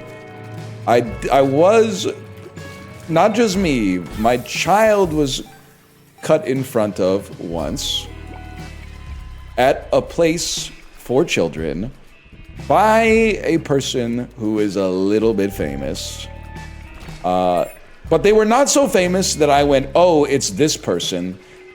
I looked at them and I kind of said, you look like you're famous. And then I Googled every characteristic about them that I could find from looking at them. And the result that popped up was their picture. And I went, I fucking knew it. And I'm just holding on to that. Not to pile on, but just because there's no reason to be starting a fight over something that small. But it's in the hopper, just as an end one, I guess. It was not Miss Rachel, who I believe is probably a relatively, not that this person was abnormal necessarily. Did they say sorry? They did not say sorry. They didn't notice, which I think makes it better, but makes it feel worse. Because instead of being like, it's better because if they had noticed, there's a chance they might have been like, oh, sorry, like, you can go first. But it feels worse because it's like, oh, so you just are in the habit of not noticing other people because you're so cool. That's the way it felt anyway. And by the way, A, this is not that salacious of a story, and B, you keep posting, except for the person who posted Bill Maher, it seems like most people are posting people that have a reputation for being nice. I don't think this person has a reputation for being nice. I think they just have a reputation for like existing. It's not going to be like Mr. Rogers or something like that. It's just a person. But I do think it was Baby Gronk. I do think that if you're famous and you cut in line, I would mostly be like, let me put it this way. Whether or not I would be mad depends on how famous you are. Like if Bruce Springsteen was like, "Can I get in front of you? I only got a couple of things." I would be like, of course, boss. Of course, go ahead. But you know, if it was like, if it was Farhan Lalji from TSN, I'd probably be like, not a knock on you or anything, but like we all gotta wait. You don't get to skip the line just because you're the TSN CFL remote correspondent for the Edmonton Elks games. Like, what about Drake? Honestly, I mean, I'm probably like one of the least aware of who Drake is individuals on the planet.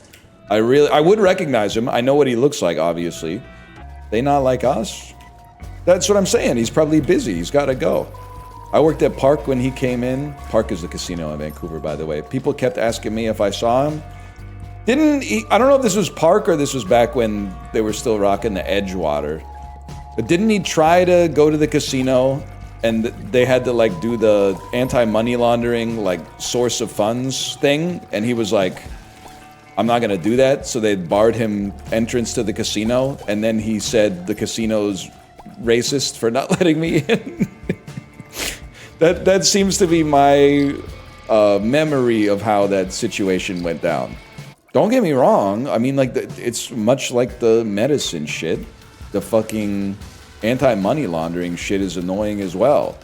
Like, I get you don't want people... Like, we had a problem in BC with people buying houses with, like, laundered money. But, like, I literally have, like, my tax forms here. And then they're trying...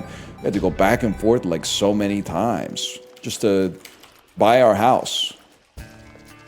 But I was like, okay, well, what about the people who use the money laundering to buy the house? And they're living in it right now! It probably looks sketchy on your taxes. I don't think so, man. I mean, Trainwrecks lives in Vancouver. He's finding a way to make it work. You think Trainwrecks got this treatment from his notary public when he bought his condo? I don't think so. That's next time I run into some shit like that. I'm gonna be like, you do this shit to Trainwrecks? Do you treat Trainwrecks TV like this? Yeah, I didn't think so. Yeah, you treat Linus Tech Tips like this? That's true. Linus, I believe Linus lives in Surrey anyway. It was Linus that cut in line. It's not Linus. They're, I think, less famous than Linus. I'm eventually gonna do the Akinator thing where I allow, with 20 questions, I allow you to get it and go, whoa, how did you get that? I never should have lampshaded this story because now I have to say no to everybody that shows up in chat. Otherwise, everybody's probably like, he didn't say no to this one. If I don't say no to everybody, they're like, he didn't say no to Rick Mercer. I have one rule in my chat: don't make me write rules. Someone's gonna make you write rules, unfortunately, because you're gonna get like rules lawyered by the most annoying person on earth. It just I resisted it too, but it just happens, man. Someone's gonna be like, well, it didn't, in the code of conduct, it didn't say whether this was a timeout or a ban, and you're gonna be like, I'm gonna fix this so it never happens again. But that, like, they're always inventing like new versions of that fella for some reason. I don't know where they're coming from, but same? Yeah, I don't know. I kind of was hoping that it was like, maybe those guys were only existed at like Gen X and millennials, but they definitely, they keep making more. I kind of understand how you would get like an annoying guy my age.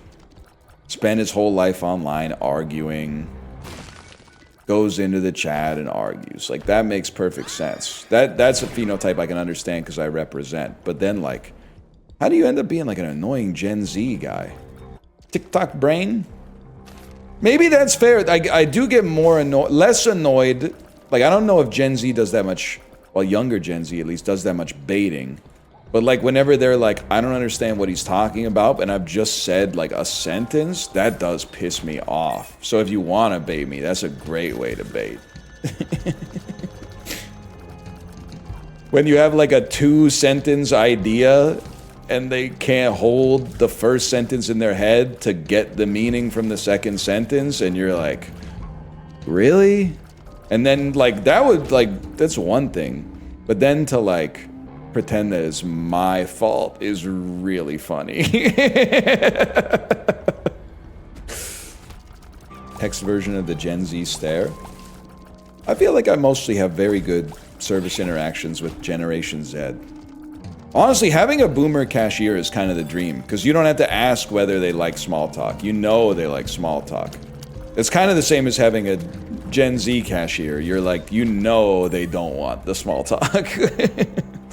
But if you have like a 58-year-old cashier, get ready to talk about the holidays. I think there's a specific reason boomers are okay with you. I think you might live your life online and have no lived experiences outside of your computer monitor.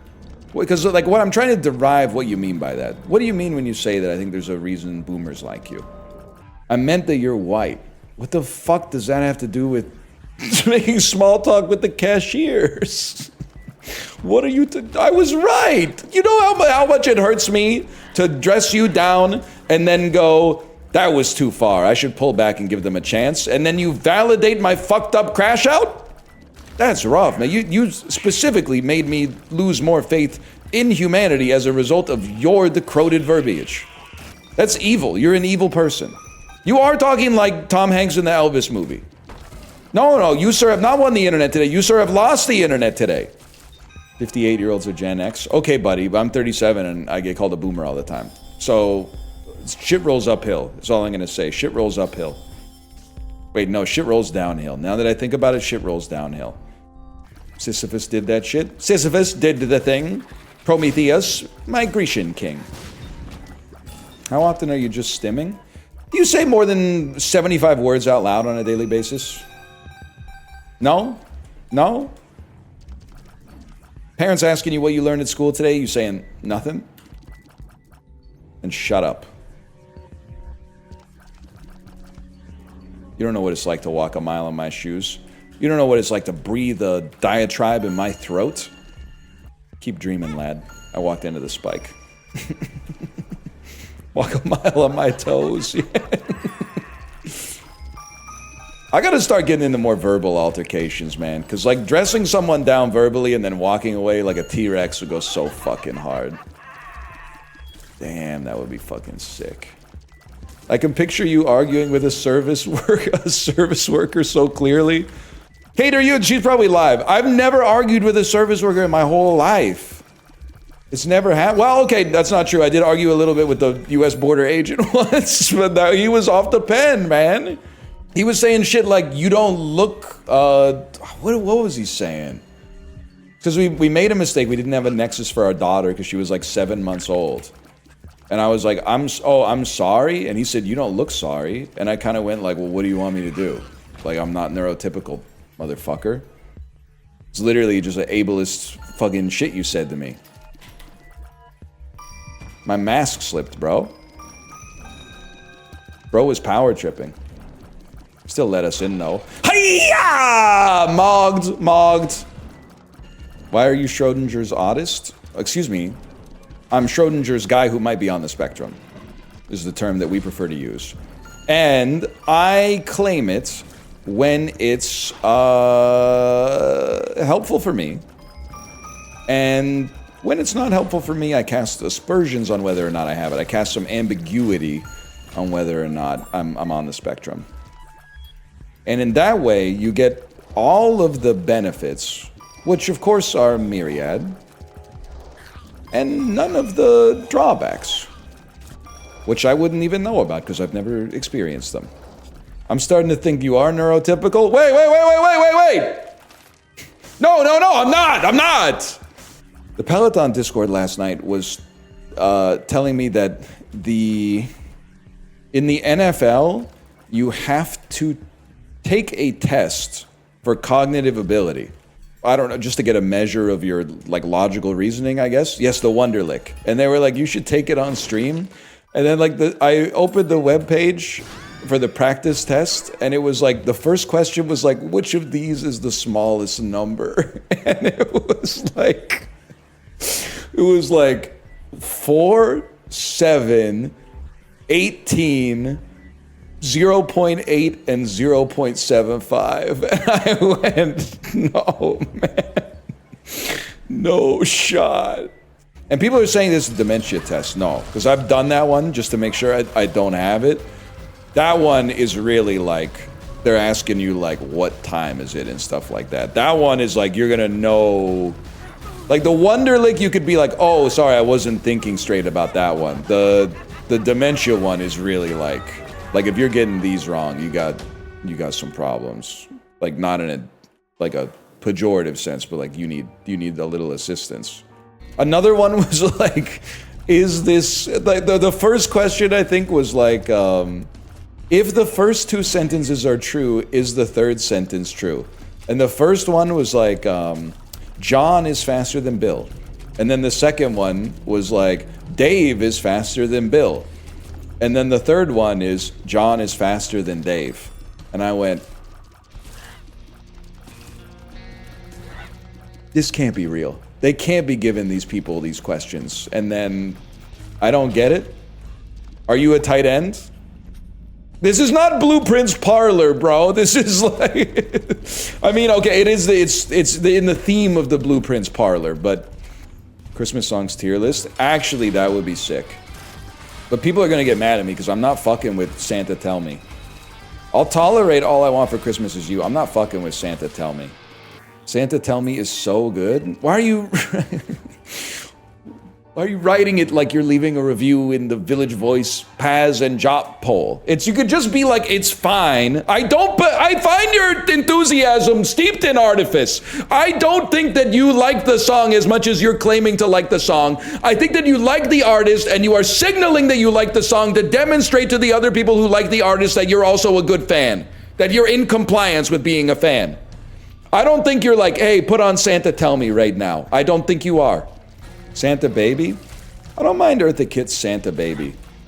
It does get crazy, though. She deadass asked for the deed to a platinum mine. That's too much.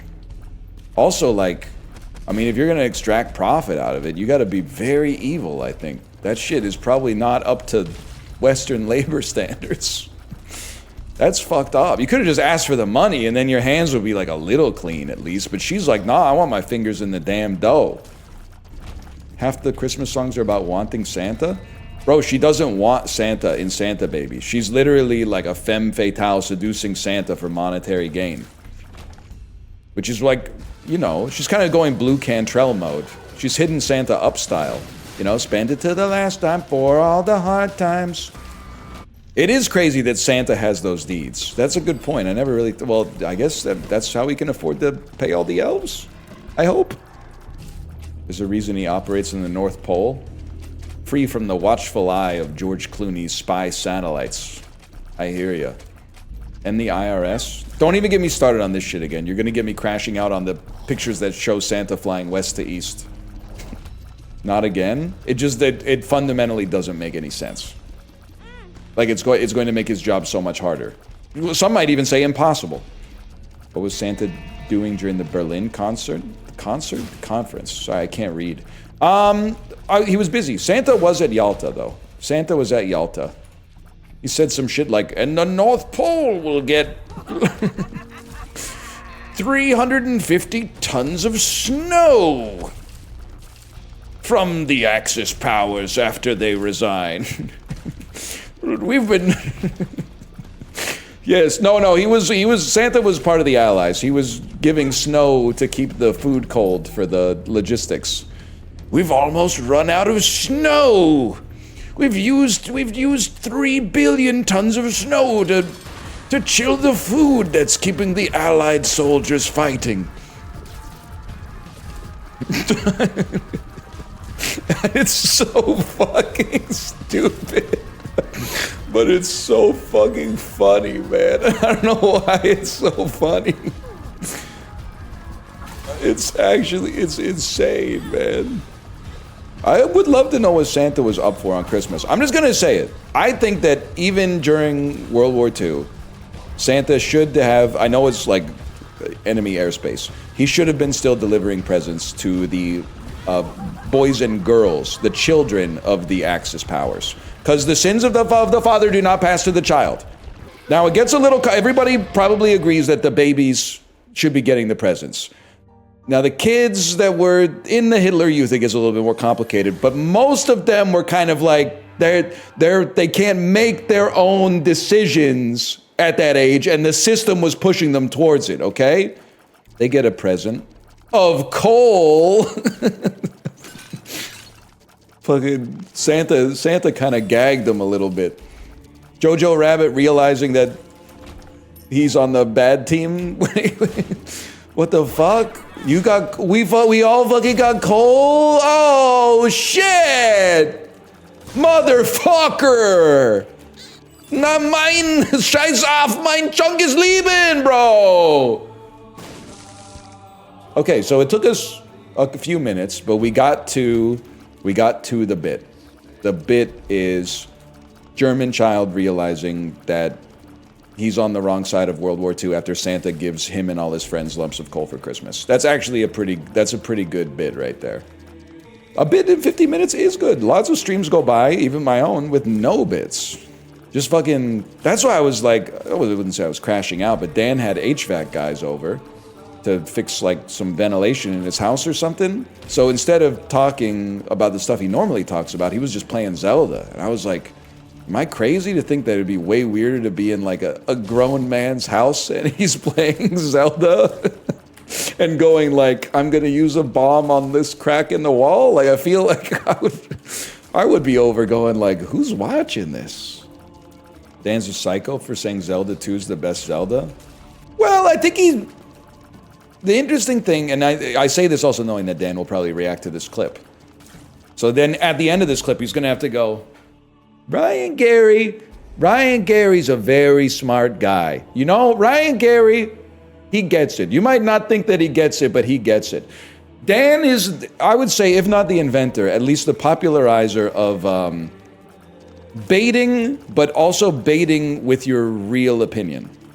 Most people bait by misrepresenting their opinion, which is very funny when someone gets baited by it. Dan's is even funnier. He will have an opinion that he knows is not the consensus and will bait with his real opinion. And the truly devilish thing about it is that it gives him the defense of like people that are watching are like, oh, he's baiting, but he does also believe it. So in a way, he's playing two tricks on you.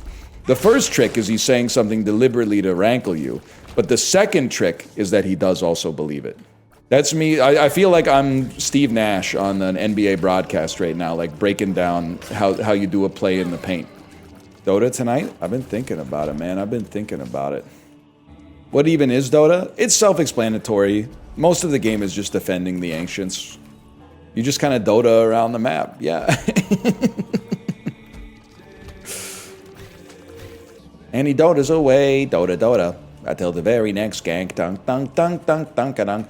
So Invoker walked up to the mid lane stand, said to the Pudge, run in the stand, hey there, Pudge. Got any hooks? The Pudge said, it's too early for hooks, mate. I got my rot stacks. Hook can wait. The Duck said, sounds great. Invoker said, sounds great. Then he quash Exhort away. Wano. Till the very next lane. Dum dum dum dum dum dum dum. Could work. Rot doesn't stack. Can you cut me a fucking break? Can you cut me a fucking break for once in my fucking life? Ghostwalk is quas wex. I forgot what the other magical language rune was, okay? It's been a while. You couldn't do the shit that I do. You wouldn't last a minute doing this shit. You'd be Mike Glambin posted. You'd be going, I don't know what to say. But at least I got Eternal Heart. Leroy, 2 HP. Microplastics brain. Honestly, from hearing how you guys do your dishes, I think I probably have more plastic in my brain than you. But age-weighted, I think I'm mogging you, to be honest. Because I am not putting my plastic dishes in the dishwasher. That's fucking insane, bro. What do you mean, plastic dishes? Any plate that's not ceramic is just a variant of plastic. So I eat off ceramic dishes. My child eats, well, I guess you could have a metal dish if you're in the army or something. Or glass. You got a glass plate? Did you inherit grandma's dishes? Like, what do you, no, hang on. I'm recognizing I might not be in the most plural case here, but what are you talking about, glass plates? Glass Tupperware? Sure, glass Tupperware goes in the dishwasher though. But you don't put the fucking lids in the dishwasher, by the way. The lids get hand washed. I put them on the top rack. You're literally gonna die. You're gonna die. I'm cooked anyway, it doesn't matter. Make an effort, I'll pass. That's what you sound like right now. You sound like Daria. They're top rack safe, bro. They literally don't know, bro. People are buying like saran wrap on Amazon that says microwave safe. Bro, this shit is from like, they don't have the same standards over there. That you're just trusting that sight unseen? You bought the cheapest saran wrap you could find on Amazon and you think it's microwave safe? What are you talking about? Glad, maybe, but I still wouldn't risk it. What are you basing your heuristics off of? I will never dishwash or microwave anything that could be plastic. I don't care if the plastic wrap says microwave safe. I am not microwaving the plastic wrap. To me, it's like a slice of cheese that's gonna melt in the microwave into the food. What about Tupperware? I would not microwave a glass Tupperware with the lid on. Absolutely not. Will you stand in front of the microwave when it's on? Yes, I believe the door has great shielding. But if I stand in front of the microwave while it's running, my wife does get mad at me. She says, don't stand in front of the microwave while it's running. And she does also say, like, on the very rare occasion that after we have food, I'm like, I'm gonna shower. She's like, you have to wait until like 20 minutes after you eat to have a shower. Because if you eat and then hop in the shower too fast, you can get a heart attack. Don't laugh, she loves you? I'm laughing because I love her, which is why I say, okay, honey, I'll wait 15 minutes to hop in the shower.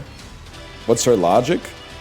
I think her logic is that her mom had a friend who was an older man who had a heart attack in the shower after dinner. You know what? The CZ thing might be appropriate, but I will say, with the CZ thing, I don't go around saying like, hey, you shouldn't drink that. Whenever someone's like, you know, I'm having a Coke Zero, do you want one? I go, nah, I'm good. But like, go crazy. I don't go, you know it's bad for you. And I'll tell you, this is how, I might be the most honest man on the planet. My mom was talking about alternative zero sugar sodas. She doesn't like to drink Diet Coke because apparently it promotes like osteoporosis or something like that, which you have to care about when you get older. So she was like, have you ever had some of the other ones? I was like, yeah, I've had Zevia. And she said, how is it? I said, not as good as Diet Coke. And then she said, what about Poppy? And I said, yeah, I've had that. She said, how is it? I said, not even close to as good as Diet Coke. And then she was like, are there any others? I went, oh, yeah, I've had Cove Soda. And she went, how's that? I said, I think you'd rather just have a Diet Coke. I don't know what to tell you. The Diet Coke is, if you're going to drink a diet soda, it should be a Diet Coke or a Coke Zero. Insane how you brought this run back. Dab on him, King. I've been doing this for years, man. A lot of religious stuff in chat? Yeah, because somebody's got a birthday coming up. The Virgin Mary talking to Jesus. Somebody's got a birthday coming up soon. Mom, stop. I'm just a teenage Jesus baby. How, you know what's crazy? Always talking about, we three wise men. We've wandered so far. Bro, Mary was literally giving birth. She doesn't want to hear it, bro. Oh, you had to go on a long, like horse ride or something like that, or maybe camel ride.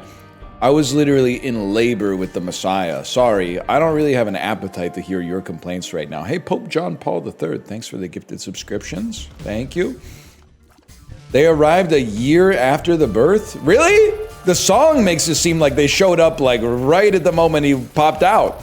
I guess it makes sense, though. You gotta be one to appreciate frankincense. What are you doing giving frankincense to a 0-year-old? Stupid. That hand sign killed me? You don't like when I do one of these? You don't like when I do the fucking Giotto baby Jesus hand sign? That's what I do to when people let me in traffic. I give them one of those. Biggest celebrity you've ever seen? Chuck the Iceman Liddell at the Champions of Fire after party. Apparently DJ Rehab is actually like famous. I'm not knocking DJ Rehab. I just have no knowledge of the world of DJing.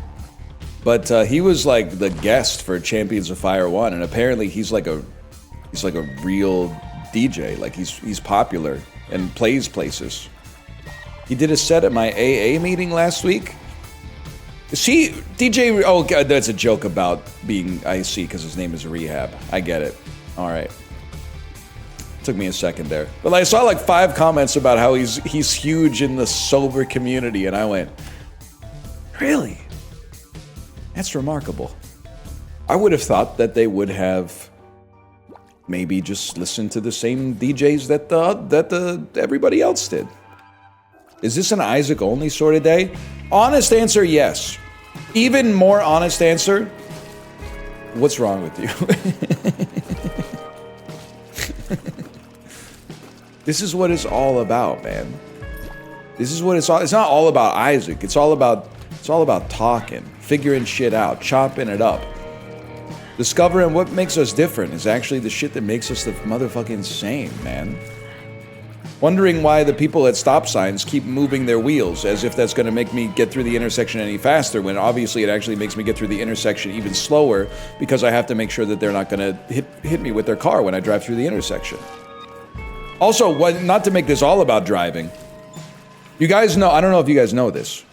Are you aware that sometimes you come into like a left turning lane and there's 2 big circles on the road?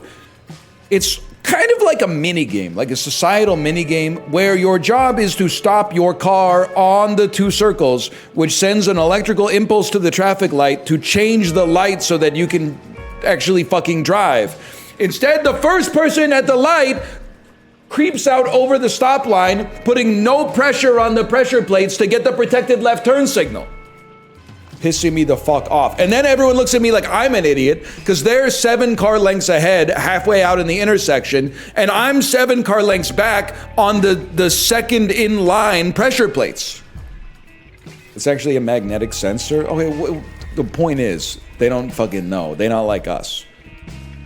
Good thing you work from home. You'd lose your mind on a commute. I literally have to drive to my work from home job because I drop my kid off at school before work.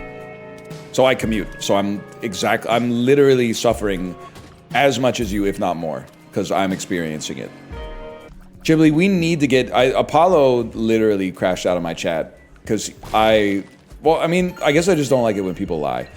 He has never seen a Denzel Washington movie, so I told him, then I don't really care if you think my Denzel impression is bad because you don't know what he sounds like. And he went, I guess I'm going to leave then. Because I owned him. Not even, especially not Training Day. I'm telling you, he would never see Training Day. But we all do the necessary aftercare to get him back in the fold, and then we should all do it together. We should make a pact to do it together. Maybe this week, as early as this week, we should all play Dota together.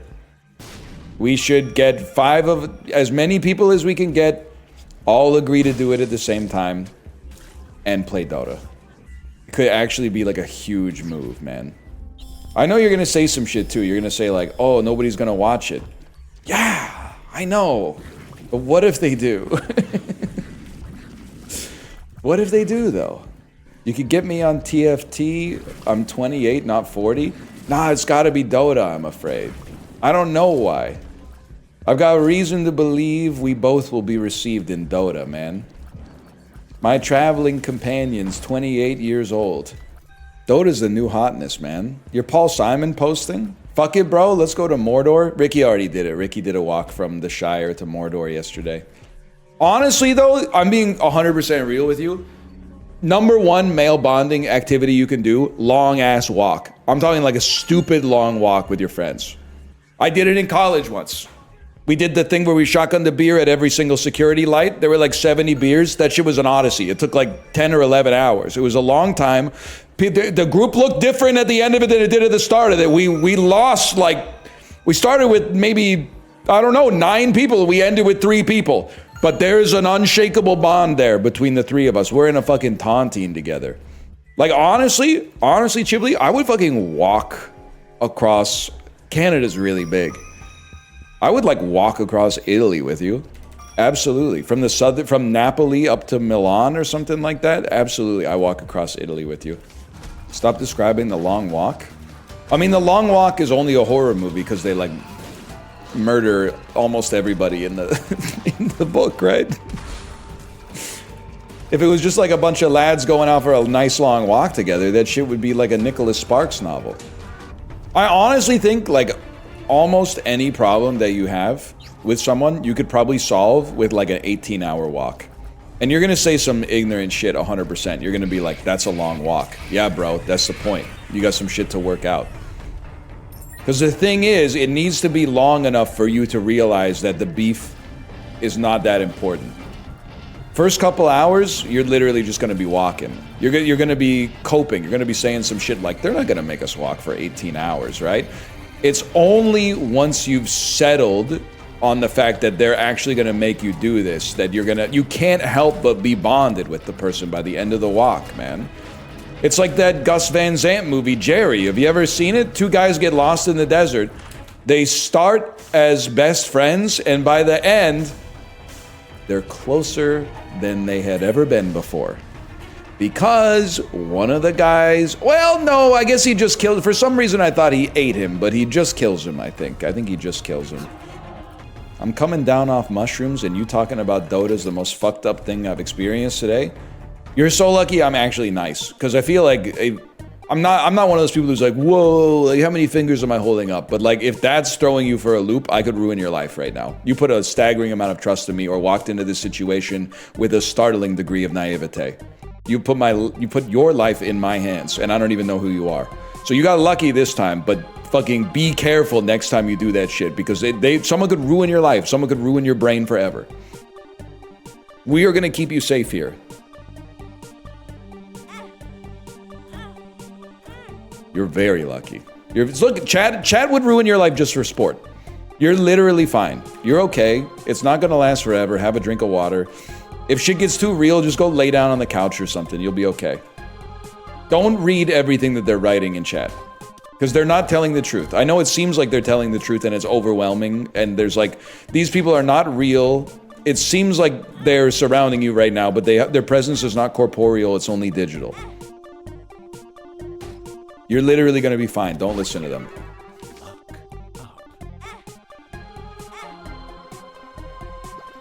That being said, I do want to say, and maybe it could wait in theory, but you know it's like a Tuesday, right? What do you mean you're coming down off of mushrooms? It's like, it's 1 p.m. on a Tuesday. And then also you might say, well, like, Europe exists? Okay, well, it's still Tuesday. Like, that doesn't change the day, right? I mean, it could be Wednesday if you lived, like, really east of me, but, like, that's still just a day. That's not, like... Oh, man. Bro said holiday break started early. Okay, that's kind of based, honestly. Probably the happiest you could ever be is, like, your first or second day of winter break in college, I would say. If you're already past that, well... you know, still worth being alive, I think. But that's like, it's a really peak time. My second year Christmas break, Rock Band had come out in America like 1 month earlier than Canada, because Activision is a small indie company that couldn't manage those kinds of like transnational logistics. So it came out in like early December or late November in Canada. And I spent like the first couple days of my winter vacation after exams finished calling every store, being like, do you guys have any Rock Band stuff? I'm talking about calling the same store like, you know, 3 or 4 times a day. And then one time I called Walmart and they went, the truck just pulled up. And I went, skirt! I sent a message in MSN Messenger. Boys, I got a lead. Bought 1 copy for me, 1 copy for my friend. He paid me back, by the way. It wasn't wasn't an early Christmas present or anything. Went to my college house where every single other roommate had gone home for Christmas, but I went to university in my hometown. Oh! Cracked open the box. Everybody picked their instrument, singing the songs. This is incredible. This is amazing. Got really, really drunk. Made chicken fingers in the oven, which needed to be cleaned. So when we opened it, it got really smoky. And then while being heavily intoxicated, I got the fire extinguisher that we had and kicked open my friend's door and said, check this out, and then shot the fire extinguisher in his room, and that's covered the whole ground floor of the house in fire extinguisher dust. Oh, man. I think I'm paranoid. Love me, lead me any way you need me. All I want is you. Banging on those loud ass drums. Yeah, getting 4 songs in and then realizing the red pad is fucked forever because it was made of pure fucking garbage. Plastic kick pedal snapped in half. Yeah, we had a duct tape one. I mean, gaming was fucked up back then, man. We baked our Xbox to get the soldering to work again, wrapped it in a towel and then put it in the oven. Duct taped the kick pedal back together. Slay the Spire beat out Monster Hunter for my most played game this year. I'm thinking about getting into the next Monster Hunter. No, not the one that just came out. I mean the gacha that's coming out next year. Librarian, you got any intel on that one? Please no. Dude, it looks peak. It looks good, man. It's gacha, so it isn't good. Excuse me, CZN is literally good. It's so good that the player base is posting shit like, please lower the weekly requirements so I don't have to play as much. Because they literally don't get it. Gacha players do hate playing their games. Feel like all I ever hear about CZN from other people is someone being like, they should put a button in the game that does all the gaming for me so I can just collect the resources. And I'm like, bro, chill.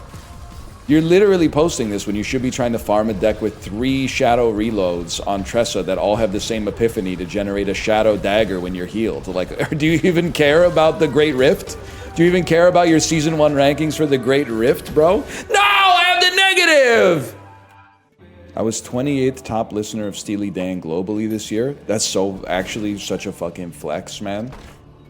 Although, unfortunately, it's getting easier and easier every year. Because they ain't making any more of us. Well, I'm trying to make more. My kid isn't fucking with Steely Dan, but probably I've raised the numbers a little bit just by talking about it, I guess, in chat.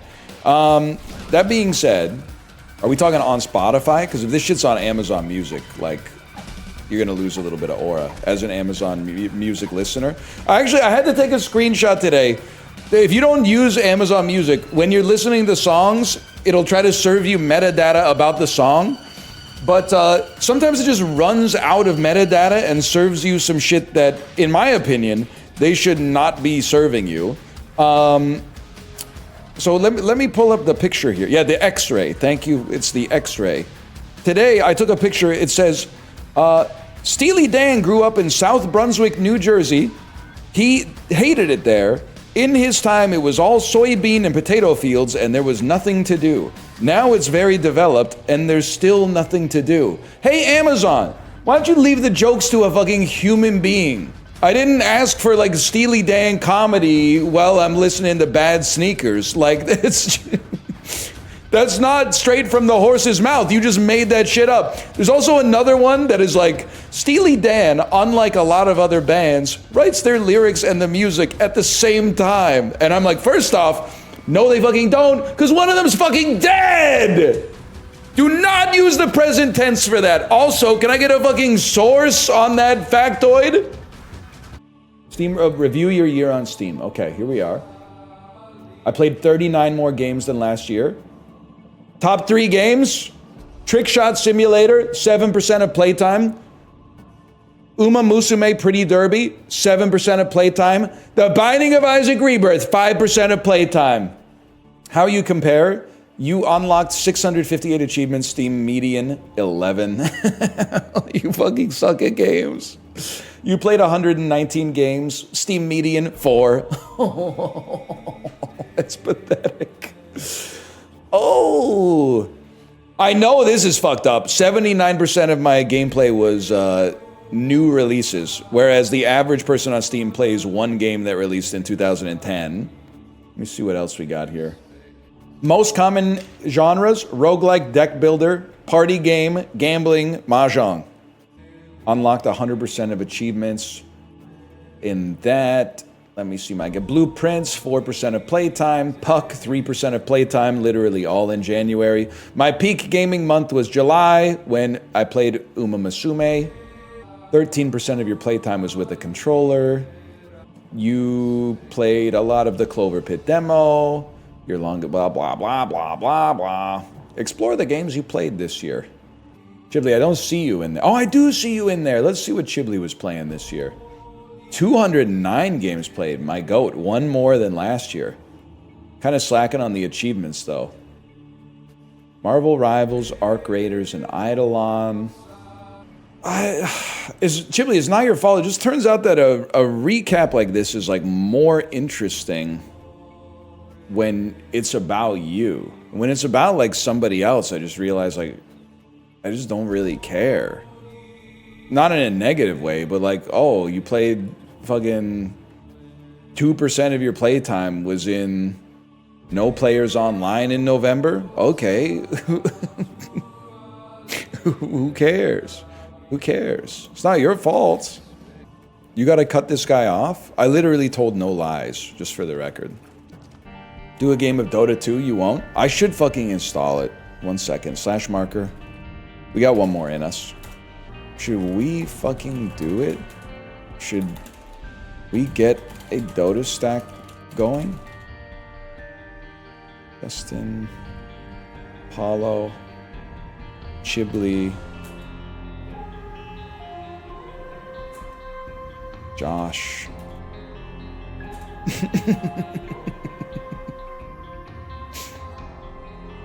Please do not read the Discord, man. I'm reading the Discord. Holy shit. Oh my god. Everybody in the Discord said, I would love to play Dota with you. I'm not even lying. I'd do it and it would be so funny. I'm so down. Hell yeah. Oh shit. Mango's first draft pick. Honestly, if there's one thing I regret on this fuck-ass website, I definitely did a fruit tier list where I put bananas in S tier. What the fuck was I thinking? I can even picture myself saying some shit like, they're not the best tasting fruit, but the combination of price, convenience, and fuck you, you fucker. Their bananas are good. Putting them in the S tier is a fucking insult to other fruits, though. You can't be having bananas toe to toe, like side by side with mangoes. That's disingenuous. B, I would accept. I would accept B and say we don't need to have any further discussion on this. That seems I'm not gonna quibble about a B versus a low A versus a high C or something like that. Life's too short. Mango is not S. That's crazy. You're breathtaking in your craziness. Well, you're on it. Ice cream's not pack one, pick one in the food draft. No. I was real for that shit. Ice cream, if you're in a 12-man fantasy food draft, ice cream goes before pick 6. That's what I'm saying, okay? Pizza clears? I don't know if it does. Pizza would also be obviously would be a round 1, but it might be like Saquon, where you're like, you're really gonna take Saquon pack one, pick one in the fantasy football draft, bro? You're buying high. Pizza's not round 1. Where's the protein? I hate you. I hate the sentence you've just said. So the protein is on the pizza for one. Secondly, stop posting like that unless you're literally like Hugh Jackman. God, this shit pisses me off. You're not jacked! What do you mean, where's the protein? Stop posting like that unless you're jacked, man. We got dudes who just look like dudes posting like they're The Rock or something like that. Oh, that's bad for my macros. You work at the bank. I still think ice cream I think ice cream is the first dessert in the pack. And you're gonna hit me with some shit that's gonna piss me off. You're gonna say, what about tiramisu? Bro, you don't take your favorite football player in the first round of the fantasy football draft. You take the player who's gonna get you the most points, okay? Desserts are not kickers! Oh my god, I'm gonna fucking freak out. I'm gonna fucking freak out. Mains are obviously like quarterbacks or running backs. And appetizers are the opposite. They're whatever one you left on the table. Desserts are wide receivers. They are not tight ends, they're wide receivers. It's insane. Those are the three main courses, bro. The entree, the appetizer, and the dessert. I mean, if you want to talk about fantasy food draft being analogous to a kicker, a soup is a kicker, okay? Like, sure, French onion soup is good. If you take it in round 5, you fucked up. You're supposed to be getting your third dessert then. You guys are pissing me the fuck off. I'm gonna fucking freak out and never come back. Oh my god. Oh my god, I'm gonna fucking freak out. Sure, salad can be a tight end. I'll accept that. Salad seems perfectly tight end adjacent.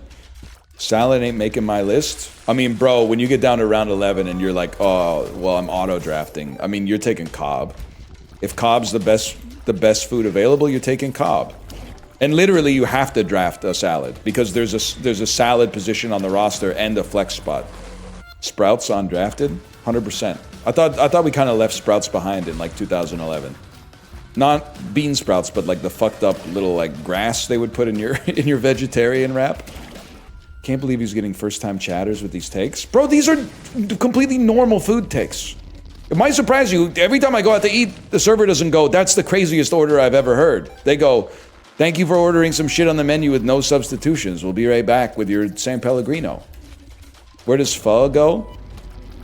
I think there's a case to be made that pho is like, it's one of the 5 soups that you actually reach for, and then the rest you would just take whatever's available. Like, I think, listen, if I look at the board, and pho, ramen, tom yum, French onion, and bouillabaisse are off the board, fuck it, I don't really care what soup I get. Just give me a replacement level soup. I could be persuaded to maybe get a gumbo, sure. Tears down, fuck you, luck down, suck me. Chicken noodle, fuck you, man.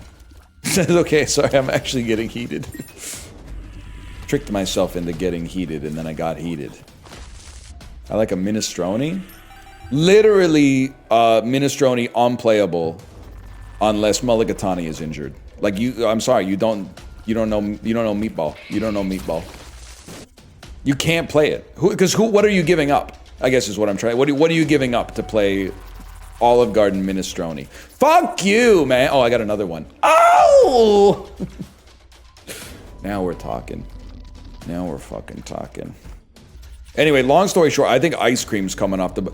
Like, I think ice cream... In this analog, ice cream is Puka Nakua. I really think it is. It's the first dessert off the board. Hey there, channel visitors. I'm Northernlion. Trials in the background. What's funny is that if you bring up, like, that I had a different voice years ago... Everyone goes +2, +2, +2, but if I bring up that you were pooping your pants when you watch my old videos, people are like, that's not fair. Buddy, I'm literally referencing both of us at the same point in time. That shit was like, that was 2012.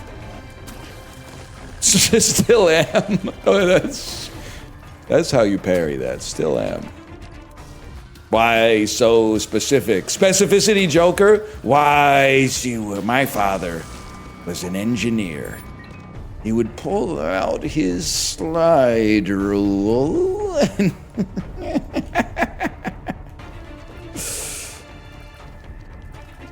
what kinds? Software! Ah! That's me getting dropped down into a pit. Because it's not really a discipline of engineering. I got the engineering ring. They're gonna be mad about that one unless you really deserve it. That's like stealing valor from people who dye their jackets purple and slam it on the sidewalk for sport. What are you talking about? Engineers get a special ring to remind them how solemn the responsibility is of being an engineer. Which is why they get offended when you say, if your job's that important, how come you were drunk for 85% of your scholastic career when you were learning about all the stuff that you're going to use when you're actually in private industry. I'm going to use that one. Don't do it. They're going to be so mad. And they slammed their jacket. The purple jacket part you didn't get. At my university, which at the time, I don't know if it still does, but it might, had a very prestigious engineering program, within Canada at least. You would get a leather jacket, like with your discipline on the back and some patches and stuff like that. And it starts as kind of like a brown, leathery color. But when you pass a certain rite of passage, you dye it purple in a deeply carcinogenic dye that you also cover your entire body with, and then you slam the shit out of it into the sidewalk for the next 4 years, essentially. Do you think Elon purpled up? I'm honestly on the fence about whether Elon purpled up. If he purpled, I think there's a chance he didn't purple up because he wasn't running with the crew. I think there's an equal chance that everybody he met went, whoa, you're the coolest guy I've ever met in my entire life. He studied physics anyway. Oh, in that case, he didn't purple up because that's stolen valor. Art side doesn't get the purple up. In fact, it's actually Queen's heads cover your ears. Back in my day, it was actually considered a little cringe for an art side to buy the jacket in the first place. I don't know if it's still the case, so I don't want to ruffle any feathers. I'm not sure about the cultural norms, but it was considered a little gauche to have the jacket in art sci. But anyway, that's like my scholastic career. And there were also like we've done this bit before, Librarian. I don't know if you ever put it in a video, but you might have. Yow! There's badges that you can quote unquote earn. It's kind of on the honor system, but it's kind of like Girl Guides for engineers. So as you complete a task, you can put a badge on your jacket so that when someone meets you, they know like the kinds of shenanigans that you got up to at the university. So one of the badges is for ritual. Ritual is getting day drunk at the engineering bar on a Friday. I think you gotta go, if you go to it like 10 times, you quote unquote earn the ritual badge. There's other ones, you know, like you get one for your engineering discipline. If you're in Chem Eng, you get a Chem Eng one. If you're in Mech Eng, you get a Mech Eng one. Then there's others. One of them, and I know we went through this before, one of them is a triple X badge, which I have to imagine that Gen Z has discontinued by this point. Because one of the, you had to complete 3 tasks, each one being an X. And one of the X's was definitely like being a freshman, but sleeping with a TA. And I knew a girl who had them, and no one questioned whether or not she got her 3 X's. And at the time, everyone was like, that's awesome. And now I'm like, that's not good. Because you shouldn't use people like that. You only slept with them for the badge. You should only sleep with people that you are in love with and want to get married to. And there was like a Queen's Engineering wiki or something like that that had all the badges. Now, by the way, I'm not trying to yuck anybody's yum, because I wasn't in engineering, but I definitely was not like, this shit sucks. Like in 2007, I was like, this is awesome. I was like, this is the coolest thing ever, man. But the UBC engineers still hang the car off the bridge or whatever. I guess every school's got their tradition. I mean, having traditions is nice. I just feel bad if you're like the high school girlfriend of a Queen's engineer. Now, like, I'm sorry, that sounds like I'm suggesting they're doing some Jerry Seinfeld stuff. I mean, like, the high school sweetheart of a Queen's University engineering freshman who goes to a different school now. Because you know for sure you're getting inundated with, like, the strategy for the grease pole. And the thing is, you think you want the big guys on the bottom, but you actually want the big guys on the top or whatever.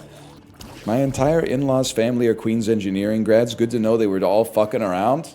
I don't know how old they are. I went there 06 to 2010, and they were hammered nonstop. So if they went there in the 1980s, they were probably even drunker, which sounds impossible, but it can't not be true. Why are we acting like it's different today? I thought predominantly, well, maybe not predominantly, but I thought younger people were like, I don't drink anymore because it's expensive and bad for you, which is very true. But instead they're all doing ketamine or whatever. Doesn't have enough protein. True! They haven't invented a beer with enough protein yet. It's not Crazy Isaac. It's not Crazy Isaac's heart is OP. Librarian, don't act like you would actually finish a run if you got this with like Curse of the Blind or whatever. You would literally hold R faster than anybody's ever done anything. You would hold R faster than the Large Hadron Collider would send a neutrino through a subatomic tube.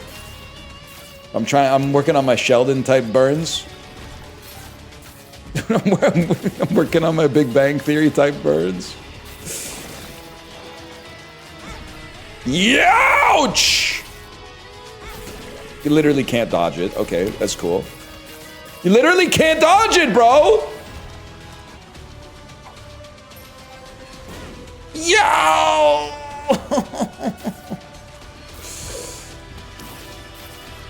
Do you wish Quinn the best of luck now that he's traded? Yeah, I think I will cop to going to r/Canucks just to see how people were handling the Quinn Hughes trade. They were actually handling it pretty well because there had been like, 6 months of like, oh fuck, he's probably gonna get traded discourse like before it. But I was surprised that people were like, no, I wish Quinn the best, but Minnesota the worst. I'm like, bro, we suck. We could at least like bandwagon Quinn Hughes so we could get like a chance to share in some glory. They might break us off a piece of some glory if they end up doing it. Don't root for Minnesota? Well, I got nothing against the Wild, man. Some teams I couldn't see myself rooting for, but Minnesota ain't one of them. Main thing I got against Minnesota is when Ryan Hartman acted like a baby in the bubble playoffs, but we still beat him, so I don't really care. Oh, what am I doing? I needed a heart there. Oh, I knew it! I just couldn't stop myself from walking backwards. I just couldn't stop myself from walking backwards. It was locked in my fucking head. Ending stream on a loss? Yeah, but at least I got chicken, for real. No, Isaac's not dead. I'm having a good time playing Isaac, actually. Literally, you're gonna be mad about this one, but, in the Discord, Apollo was like, you guys wanna play Lego Party this week? And I said, honestly, I think I gotta solo farm some Isaac. I'm interested in playing some more Isaac for sure. Also, I genuinely think that they hate me every time we play Lego Party, so... they treat me like dirt. And then in Jackbox, they pretend that nothing ever happened. In Jackbox, they pretend to be friends with me, and then in Lego Party, they're like, we fucking hate you, and we want you to die. And then in Jackbox, they're like, how's it going, man? It's fucking crazy. Anyway, I will send you over to my wife's stream. Have a good rest of your day, and I will see you tomorrow. Goodbye.